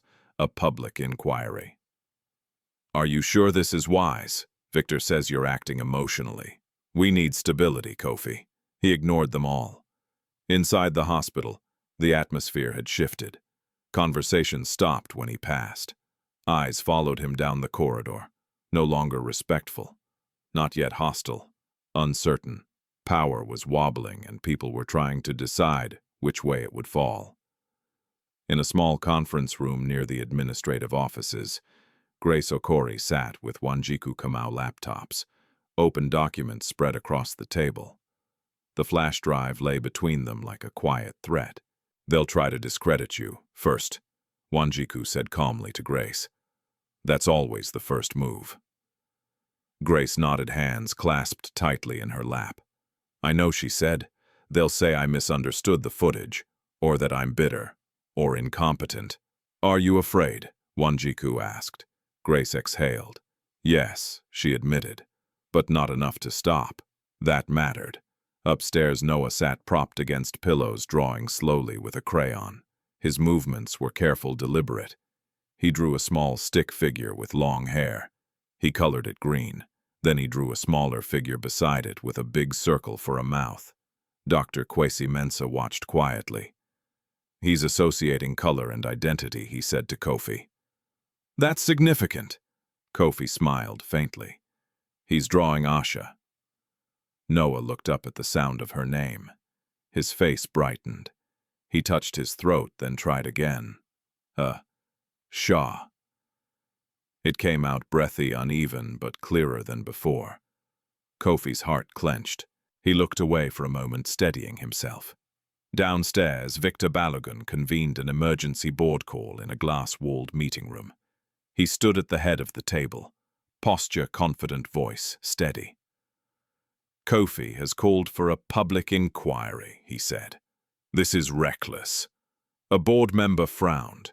"Is there merit to the allegations?" Victor's smile was reassuring. "We're looking into it," he said. "But emotions are high. A homeless girl, a sick child. It clouds judgment." Another member leaned forward. "What about the footage?" Victor didn't hesitate. "Misinterpreted," he said. "The nurse in question lacks proper training in forensic review." Grace's name was never spoken, but it didn't need to be. By noon, the pressure escalated.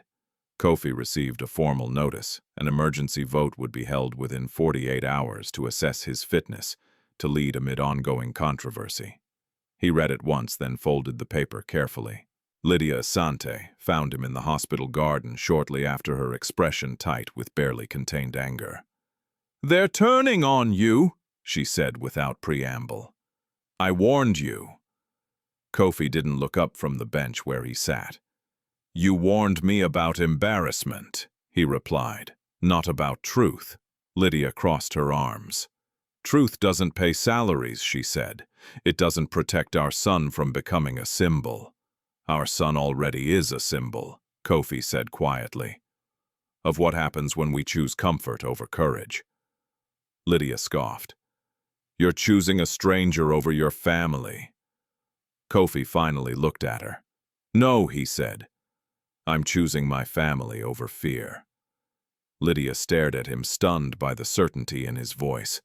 For a moment, something like doubt flickered. Then she turned away. "I won't stand with you on this," she said flatly. "I know," Kofi replied. That afternoon, Grace was called into human resources. The meeting was brief, clinical. "We've received complaints," the HR manager said, eyes fixed on a folder. "About your conduct, your access to security systems." Grace's pulse pounded. "I followed protocol," she said, "and I documented everything." The manager sighed. "You've been suspended pending investigation." Grace nodded slowly. "I expected that." As she left the room, her phone buzzed. A message from Wanjiku. "You did the right thing. Stay ready." Across the city, Bongani Dlamini boarded a flight from Johannesburg to Lagos. His arrival, quiet, unannounced. He carried himself with the ease of a man used to moving money and influence across borders. Victor had called him that morning. "It's time to clean this up," Victor had said. Bongani smiled when he read the message. Cleanups were his specialty. Back at the hospital, Asha sat in a small waiting room with Wanjiku, flipping through a children's book she could barely focus on. She looked up when Kofi entered. "They're coming for you," she said immediately. Kofi nodded. "I know." Asha studied him. "You can still stop," she said. "Let me go. Say it was a misunderstanding." Kofi shook his head. "Then everything Noah did, everything you risked, means nothing." Asha swallowed. "They'll hurt you." Kofi met her eyes. "They already are." She nodded slowly, accepting that. Later that evening, Dr. Mensah presented preliminary findings to a small medical panel. His voice was calm, measured. "There is no evidence of poisoning," he said. "The substance identified is a common bitter leaf. The child's vocal response appears linked to emotional stimulus, not chemical effect." A murmur moved through the room. "So the girl didn't cause harm?" someone asked. "No," Dr. Mensah replied. "If anything, she interrupted a cycle of fear." Those words traveled quickly. By nightfall, social media began to shift. A short clip circulated Noah's rasped Asha, recorded by a nurse who hadn't meant to capture it but couldn't bring herself to delete it. The caption was simple. The boy they said was silent spoke her name. Public sympathy tilted. Victor watched the numbers rise on his screen, jaw clenched. "Find out who posted that," he snapped. His assistant hesitated. "Sir, it's everywhere." Victor slammed his phone onto the desk. In Noah's room, Kofi sat beside his son again, exhaustion etched into his features. Noah leaned against him, crayon-forgotten eyes heavy. "You were brave today," Kofi whispered. Noah looked up confused but comforted. He touched his throat once more, then rested his head against Kofi's chest.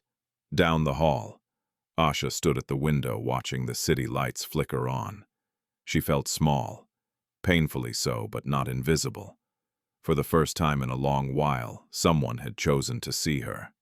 Outside the city buzzed with rumor, anger, hope.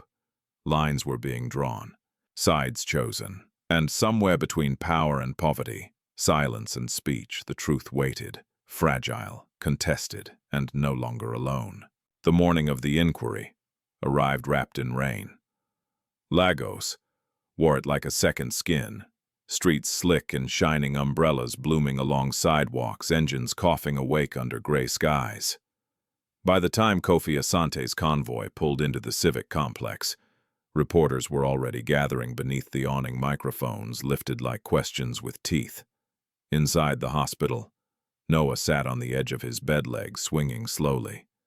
Dr. Kwesi Mensah watched him with careful attention. A notebook balanced on his knee.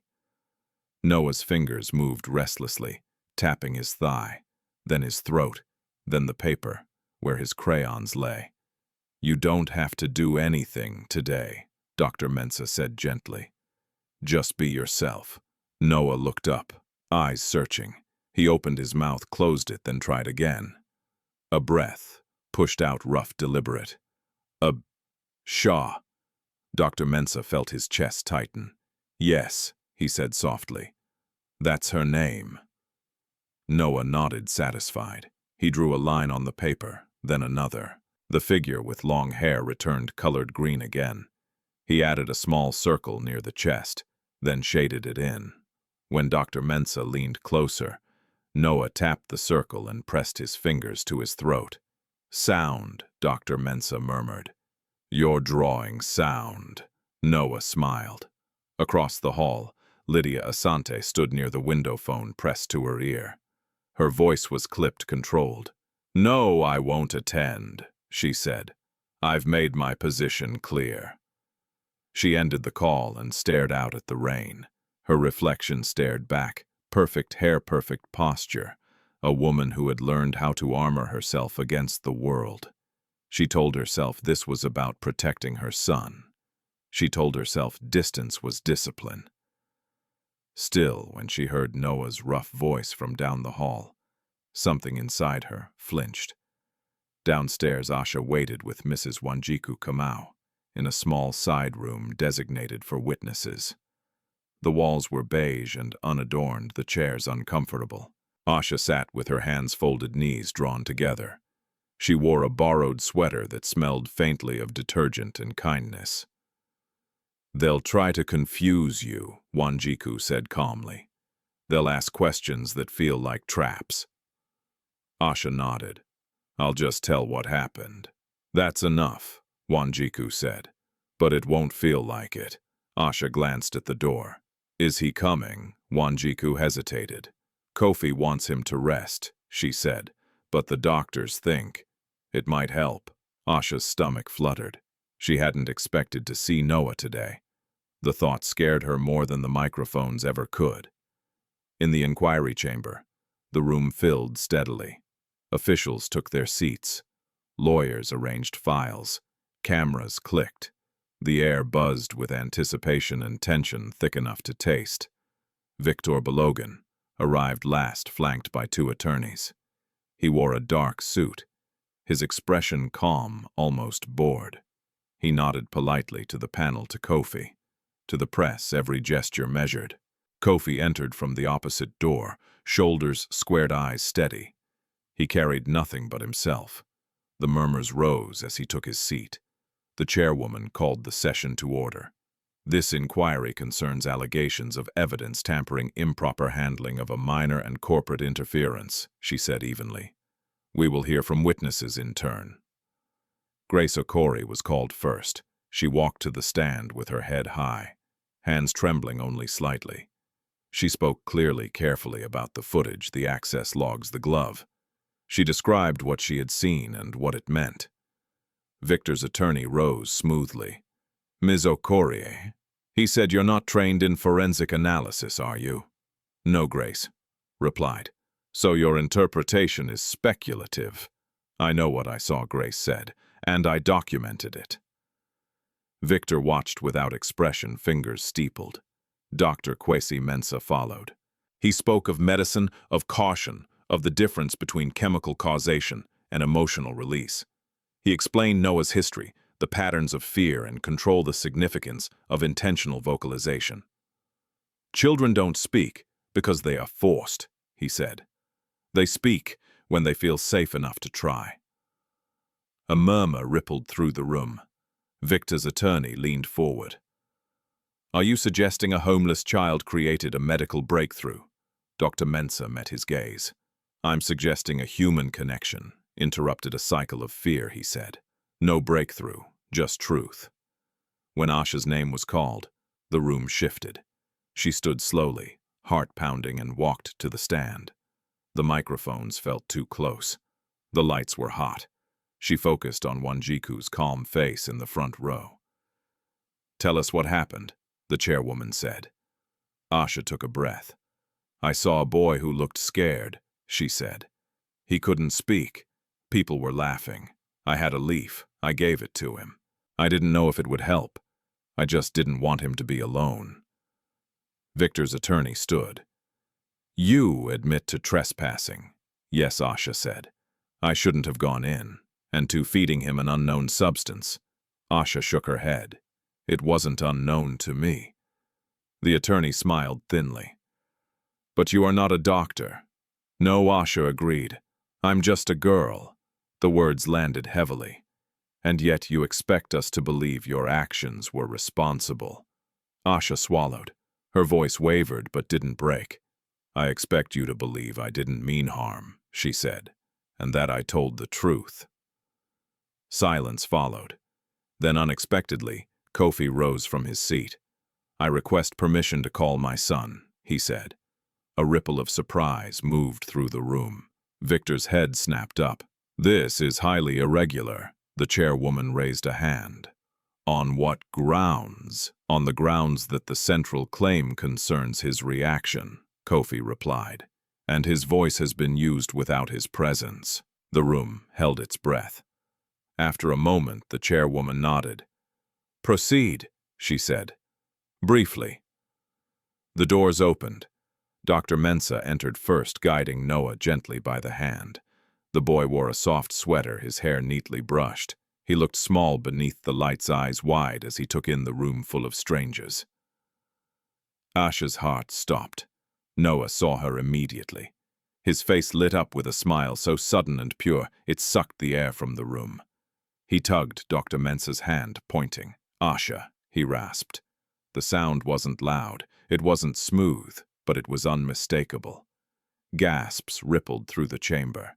Dr. Mensah knelt beside him. "It's okay," he said softly. "Take your time." Noah looked at Asha, then at his father. He pressed his fingers to his throat, concentrating. His face reddened with effort. Shah, he said again. "Clearer this time." Asha covered her mouth, tears streaming freely now. She didn't move. She didn't speak. She just nodded like she had before. Victor stood abruptly. "This is emotional manipulation," he said sharply. "A child cannot be used as evidence." Kofi turned to him, voice steady. "He's not evidence," he said. "He's a person." The chairwoman leaned forward, eyes fixed on Noah. "Young man," she said gently, "can you tell us why you said her name?" Noah frowned, thinking. He lifted his crayon drawing, which Dr. Mensah had brought. He pointed to the green figure, then to his throat, then to Asha. He made the sound again, softer now. The room was silent. Dr. Mensah spoke quietly. "He's associating her with safety, with the permission to try." Victor's attorney opened his mouth, then closed it. The chairwoman nodded slowly. "That will be all," she said. "Thank you." Dr. Mensah guided Noah out. As the doors closed, the sound lingered like a bell still ringing. The inquiry recessed for deliberation. In the hallway, Lydia stood, frozen, tears streaking down her face despite herself. She had heard her son speak. She had heard his voice say another child's name. She covered her mouth, shaking. Victor retreated to a corner phone, pressed to his ear, voice tight. "We need to delay," he said. "We need." The call ended abruptly. His screen went dark. Back in the witness room, Asha sank into a chair, shaking. Wanjiku knelt beside her. "You did well," she said. "I didn't do anything," Asha whispered. "He did." Wanjiku smiled gently. "Sometimes that's enough." As the rain eased outside and the city exhaled, the inquiry doors reopened. The chairwoman returned, her expression grave. "Preliminary findings indicate significant irregularities," she said, "including evidence tampering and improper influence. Further action will be taken." A collective breath released. Kofi closed his eyes briefly, relief and dread tangled together. This wasn't the end. But for the first time, the truth had spoken, rough, fragile, and impossible to ignore. The days that followed the inquiry moved with unsettling speed, as if the city itself had decided that waiting was no longer an option. By sunrise the next morning, headlines flooded every screen. Some were cautious inquiry finds irregularities at Asante Biomedical. Others were sharp and hungry, evidence tampered in CEO's son case. Kofi Asante's name trended across platforms tethered now not to innovation or profit, but to truth and fracture. Kofi read none of it. He sat beside Noah's bed, watching his son breathe the steady rise and fall, grounding him more than any reassurance from lawyers ever could. Noah slept deeply now, exhaustion finally claiming its space. His small hand rested in Kofi's fingers, warm, trusting. Dr. Kwesi Mensah entered quietly, closing the door behind him. "He's stable," he said. "Emotionally, too." Kofi nodded. "He said her name again last night." Dr. Mensah smiled faintly. "That doesn't surprise me." Kofi hesitated. "What does surprise you, doctor?" Mensah considered. "How quickly fear returns when control is threatened," he said. "In adults." That truth revealed itself before noon. Victor Balogan arrived at Asante Biomedical headquarters to find his access card denied. He tried again. The red light blinked unyielding. A security supervisor approached, avoiding eye contact. "Sir, there's been a directive," he said carefully. "Pending investigation, your access is suspended." Victor's jaw tightened. "By whose authority?" "Kofi Asante's," the man replied. "And the Interim Compliance Committee." Victor stared at the glass doors, anger flaring hot and dangerous. He pulled out his phone and dialed a number he rarely used. "Bongani," he said when the line connected. We're running out of time.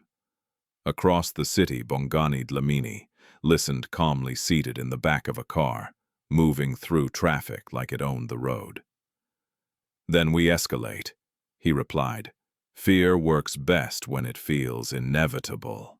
Back at the hospital, Asha sat with Mrs. Wanjiku Kamau in a quiet courtyard, sunlight filtering through thin trees. For the first time since arriving, she felt something like stillness. Nurses passed without glaring. A volunteer brought her a sandwich without hesitation. They're being careful now, Asha observed. Wanjiku nodded. Systems behave when they know they're being watched. Asha traced the edge of the bench with her finger. What if they stop watching? Wanjiku met her gaze. Then we make noise. Kofi joined them moments later, his presence drawing curious glances. He sat opposite Asha, folding his hands slowly. I want to prepare you, he said. This may get harder before it ends. Asha didn't look away. They already tried to make me disappear, she said. I'm still here. Kofi exhaled. Victor won't give up easily.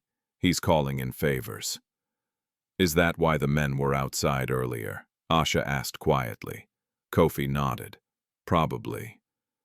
Asha's shoulders stiffened. If I leave, she said slowly, will it help Noah? Kofi shook his head immediately. No, he said. It would tell them fear still works. That answer settled something in Asha. She nodded once. Then I stay. That afternoon, Grace Okori received a formal termination notice. The envelope was thick with language designed to sound neutral. Violation of protocol, breach of trust. She read it, then folded it carefully and placed it on the table. Her phone buzzed almost immediately. Kofi Asante. I'm sorry, and thank you. We'll make this right. Grace closed her eyes, steadying herself. She typed back only 3 words. Tell the truth. By evening, new evidence surfaced. Dr. Mensah, working with an independent lab, received preliminary results on the leaf samples. The chemical profile didn't match what Asha had described or what had been logged initially. The sample was contaminated, the technician said over the phone. Introduced compounds, not naturally present. Doctor. Mensah's stomach tightened. Deliberately, there was a pause. Yes. Dr. Mensah thanked him and hung up. He stared at the wall for a long moment before calling Kofi. They tampered with it, he said, when Kofi answered. Scientifically, intentionally. Kofi closed his eyes. Can you prove it? Yes, Dr. Mensah replied, and I will. The next move came after dark. Asha woke to raised voices outside her temporary room. Her heart leapt into her throat. She sat up, breath shallow, listening. Not safe here anymore. Orders from above. The door opened, and Wanjiku stepped in quickly, eyes alert. Get your shoes, she said. Now. Asha's pulse spiked. What's happening? There are men downstairs asking questions they shouldn't be asking, Wanjiku said. This isn't official. Asha moved fast, slipping on her shoes. Victor likely, Wanjiku replied. They slipped out into the corridor just as Kofi appeared from the opposite direction, flanked by hospital security. His face was pale but resolute. They're trying to intimidate witnesses, he said. I've called for protection, Asha swallowed. For me, for you, Kofi said firmly, and for Noah. As if summoned by his name, Noah appeared behind Dr. Mensah, rubbing his eyes sleepily. He looked confused, then saw Asha. His face lit up. Shah, he whispered. The sound cut through the tension like a promise. Kofi knelt beside him. We're okay, he said softly, all of us. But Victor Balogan was not done. By the next morning, a leak hit the press, an anonymous report questioning Kofi's mental fitness as a leader, citing emotional instability and poor judgment influenced by personal guilt. Old photos surfaced. Old comments were twisted. Lydia Asante watched it unfold from her living room, hands shaking. She turned off the television and pressed her palms to her eyes. This had gone too far. She picked up her phone and dialed a number she hadn't called in years. "Victor," she said when he answered. "Stop this!" Victor laughed softly. "It's already moving. You're hurting Noah," Lydia snapped. "You're turning him into collateral." Victor's voice cooled. Noah was collateral the moment Kofi made him public. Lydia's breath caught. "If you don't stop," she said, "I'll tell them what you did 5 years ago." With the trial data, silence stretched. Victor's smile vanished. "You wouldn't." "I would," Lydia replied. "Because this time I choose my son." She ended the call, heart racing. At the hospital, Kofi received a message from Lydia minutes later. "We need to talk." When they met, Lydia looked exhausted, stripped of polish. "I was wrong," she said quietly. "About her. About all of it." Kofi studied her, searching for deflection. He found none. "I heard Noah." Lydia continued, tears spilling freely now. "I heard his voice." Kofi nodded. "So did the world." She swallowed. "I'll testify," she said. "If it comes to that." That changed everything. By the end of the day, the inquiry committee announced expanded proceedings. Subpoenas were issued. Victor Balogun's name appeared formally in connection with obstruction and evidence tampering. Bongani Dlamini was flagged as a person of interest. The countdown had begun. Asha stood at the hospital window that night watching the city glow. She felt smaller than ever and stronger. Noah stood beside her, leaning lightly against the glass. He pressed his fingers to his throat, concentrating. Shah," he said again, clearer this time. Asha smiled through tears. "I'm here," she whispered. Outside, power shifted. Fear changed hands, and the truth long buried under convenience and control was finally running out of places to hide.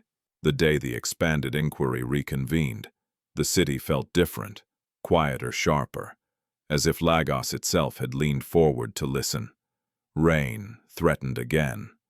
Clouds hanging low over the civic complex, where journalists clustered behind barricades. Cameras rolled continuously now. This was no longer a corporate inconvenience. It was a reckoning. Inside the chamber, the air buzzed with restrained anticipation. The panel sat assembled, documents stacked higher than before. Subpoenas lay open on the table, names highlighted in ink that looked too dark to ignore. Kofi Asante arrived early, shoulders squared, expression steady. He took his seat without ceremony. When Lydia entered moments later and sat beside him, no entourage, no practiced smile murmurs rippled through the room. Victor Balogun arrived last. He looked smaller today, not in stature, but in certainty. His suit was immaculate, but something in his posture had shifted, a subtle rigidity that betrayed tension. He nodded to the panel, then took his seat, across from Kofi. Their eyes met briefly. Control versus resolve. The chairwoman called the session to order. "We will proceed with evidence related to obstruction, tampering, and undue influence," she said. "Witnesses will speak under oath." Grace Okori's affidavit was entered first. Her recorded statement played across the chamber, timestamps, access logs, the unmistakable image of a gloved hand, swapping evidence. The room watched in silence as the clip paused, zoomed, replayed. Victor's attorney rose. "Objection," he said smoothly. "The footage lacks context. Context will be provided," the chairwoman replied coolly. "Sit down." Dr. Kwesi Mensah followed, presenting lab results from an independent facility. He explained the contaminants found in the leaf sample, introduced compounds inconsistent with natural composition. This was not accidental, he concluded. The sample was altered after collection. A hush fell. Victor's attorney stood again. "Doctor, are you asserting intent?" Dr. Mensah met his gaze. "I am asserting evidence," he said. "Intent follows." The chairwoman nodded. "We will hear from the contracting firm." A representative took the stand, uncomfortable and evasive. Records were produced. Authorization signatures appeared on screens. The chain of custody pointed again and again to one office. Victor Balogan's. Victor shifted in his chair. Then Lydia Asante stood. Gasps rippled through the chamber. "I request permission to testify," she said, voice steady despite the tremor in her hands. Victor turned sharply. "This is unnecessary." The chairwoman raised a hand. "Permission granted." Lydia took the stand, eyes scanning the room, before settling on Kofi for a brief grounding glance. She swallowed. "I have prioritized image over truth for years," she began. "I told myself it was for my son's protection. It wasn't. It was fear." She described closed-door meetings, quiet suggestions, the pressure to keep Noah invisible. She spoke of Victor's influence, how problems were handled, how narratives were shaped before facts could breathe. 5 years ago, Lydia continued, voice tightening. There was trial data that raised concerns. It was buried. I knew. I stayed silent. Victor's attorney leapt to his feet. "Objection, this is hearsay." Lydia didn't look at him. "I have documents," she said, "and I am prepared to submit them." The room erupted into murmurs. Victor stood. "This is a vendetta," he said sharply. "A family imploding in public." Kofi rose slowly. "No," he said, voice calm and devastatingly clear. "This is a family choosing truth." The chairwoman leaned forward. "We will recess briefly," she said. "Then we will continue." Outside the chamber, the hallway flooded with sound reporters shouting, phones, buzzing aides, whispering urgently. Victor retreated to a corner phone, pressed to his ear, voice, low and urgent. "Bongani," he said. "We need to shut this down." The call ended. The screen went dark. When the panel reconvened, the chairwoman spoke without preamble. "We will hear from the final witness," she said. "At the request of the panel." The doors opened. Dr. Mensah entered first, guiding Noah gently by the hand. The boy wore the same soft sweater, his small fingers wrapped around a crayon drawing. The room stilled completely. Asha stood at the back, heart hammering so hard she feared she might faint. Wanjiku's hand steadied her elbow. Noah scanned the room, eyes wide. He found Asha instantly. His face softened with recognition. "Asha," he rasped. The sound, thin, imperfect, undeniable, cut through the chamber like lightning. Victor surged to his feet. "This is outrageous," he barked. "You cannot sit down," the chairwoman said sharply. "Now." Noah startled at the raised voice. Kofi knelt beside him, immediately steadying him with a gentle hand. "It's okay," Kofi whispered. "You're safe." The chairwoman's voice softened. "Young man," she said, "can you show us why you came?" Noah frowned, thinking. He held up the drawing. With careful steps, he walked to the panel and placed it on the table. The green figure, the small circle near the chest. He pointed to the circle, then to his throat, then to Asha. "Sound," he rasped, pushing the word out with effort. A collective breath caught. Dr. Mensah spoke quietly. "He is demonstrating association, safety, permission." Noah turned toward Victor, then looked away, confusion knitting his brow. He did not know the man. He knew fear. He knew pressure. He knew who had not laughed at him. Victor's face drained of color. The chairwoman nodded slowly. "Thank you," she said. "That will be all. As doctor." Mensah guided Noah back the room, erupted not in applause but in a stunned, reverent silence that spoke louder than clapping ever could. The panel withdrew for final deliberation. Minutes stretched like hours. When they returned, the chairwoman's expression was resolute. "The findings are clear," she said. "There is sufficient evidence of obstruction, evidence tampering, and undue influence. We recommend immediate legal action." She turned her gaze to Victor. "Mr. Balogun, you are hereby removed from your position pending prosecution." Victor opened his mouth to speak. No sound came. 2 officers stepped forward. Victor's eyes darted, calculating, cornered.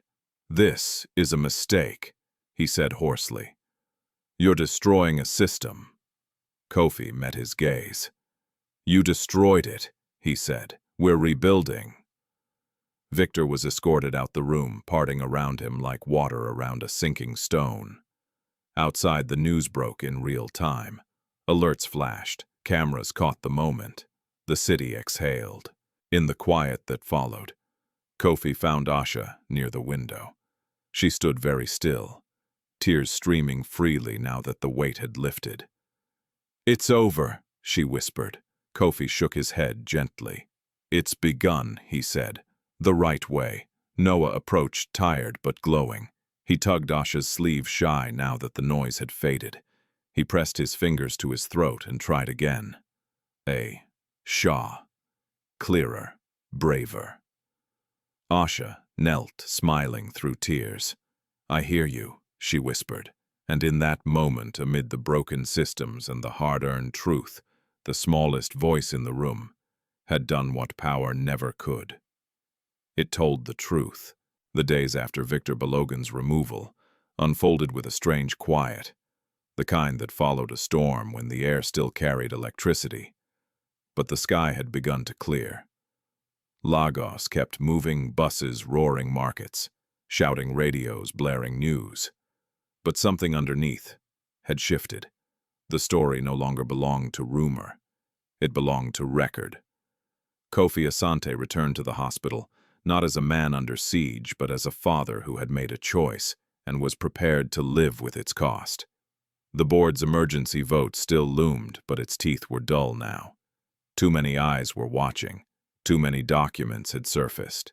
He sat beside Noah's bed on a late afternoon, washed in soft light.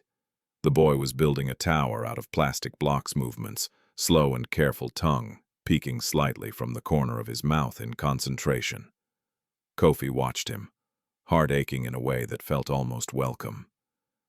You don't have to hurry, Kofi said gently. Noah nodded, not looking up. He placed another block, steadied it with both hands, then leaned back satisfied. He glanced at his father, then toward the door. Kofi followed his gaze. She's coming, he said. The door opened moments later and Asha stepped in, hesitating on the threshold, like she still wasn't sure she belonged in clean, quiet rooms. She wore donated clothes, now simple, soft, too big in places, but her eyes were the same. Noah's face lit up. Asha, he said. The word came out uneven, but clear enough to need no translation. Asha smiled wide and unguarded. She knelt beside him. Hi, she said softly. Noah touched his throat, then placed his hand flat against his chest, copying the gesture from his drawing. He looked at her, then at his father, seeking confirmation. Kofi nodded. You did that, he said. You worked for it. Noah beamed pride, flickering through his shyness. In the hallway, Lydia Asante stood watching through the glass.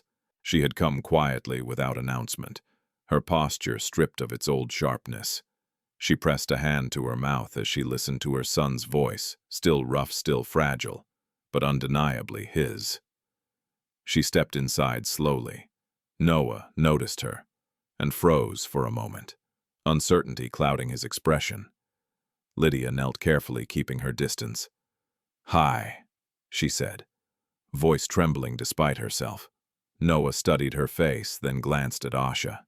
He touched his throat again, making the sound softly as if testing whether it still belonged to him.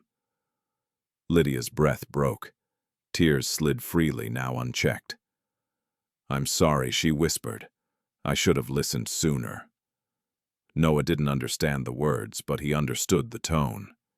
He leaned slightly toward her, then back again, still deciding.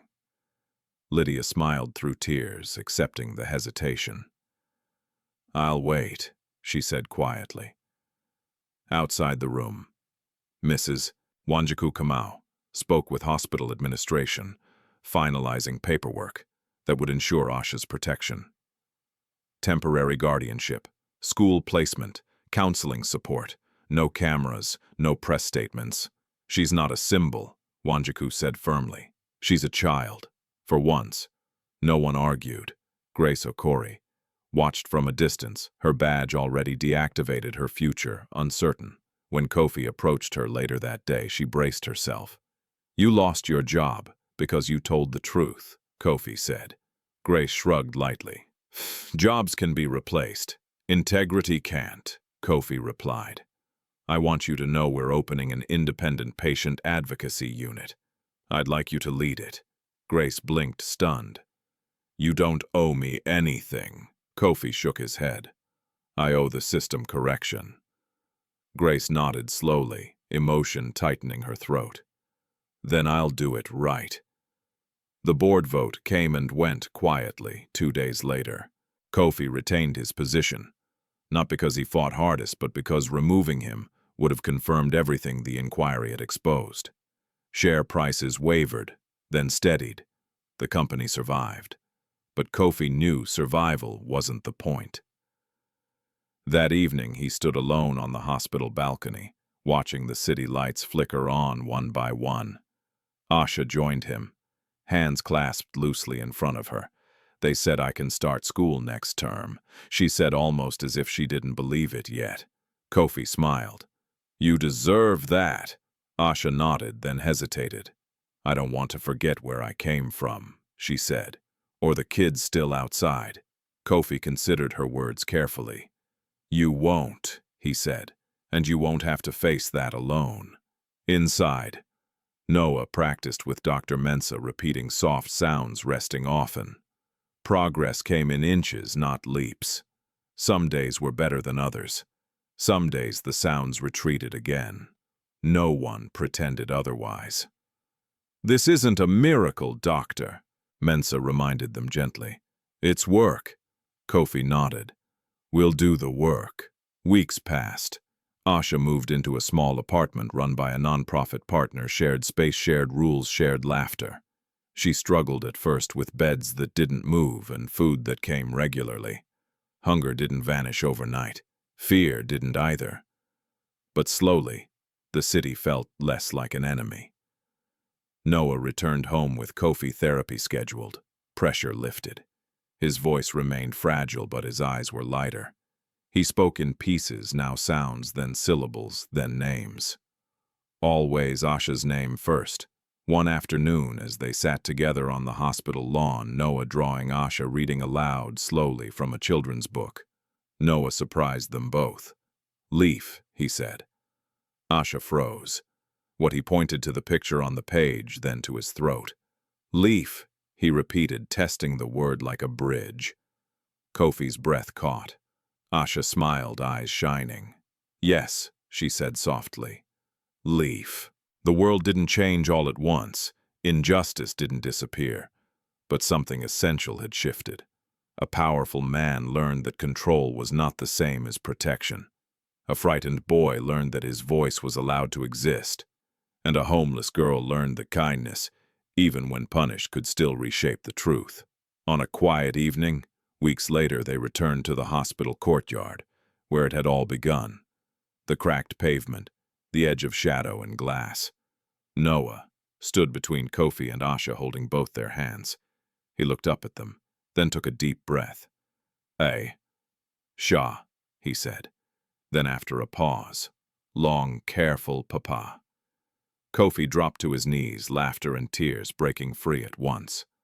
Asha squeezed Noah's hand, smiling through her own tears. The city moved around them, indifferent and immense. But in that small space, something unbreakable had taken root. Not magic, not charity, just truth, spoken at last. Sometimes the world does not change because of power, money, or loud voices. Sometimes it changes because one small act refuses to stay small. This story reminds us that kindness is not always gentle or safe.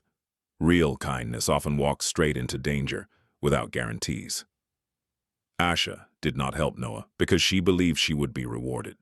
She helped him because she recognized fear in another human being and chose not to look away. That choice cost her comfort, safety, and nearly her freedom. Yet it also revealed something the system tried to bury. Truth cannot be controlled forever.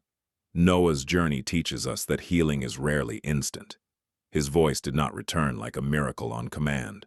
It came slowly, painfully, through effort, fear, and trust. And that is how real healing works. It does not erase scars. It teaches us how to live with them honestly. His first words were not spoken for applause or proof, but for connection. He spoke because he felt safe enough to try. Kofi's transformation reminds us that responsibility is not about image, it is about courage.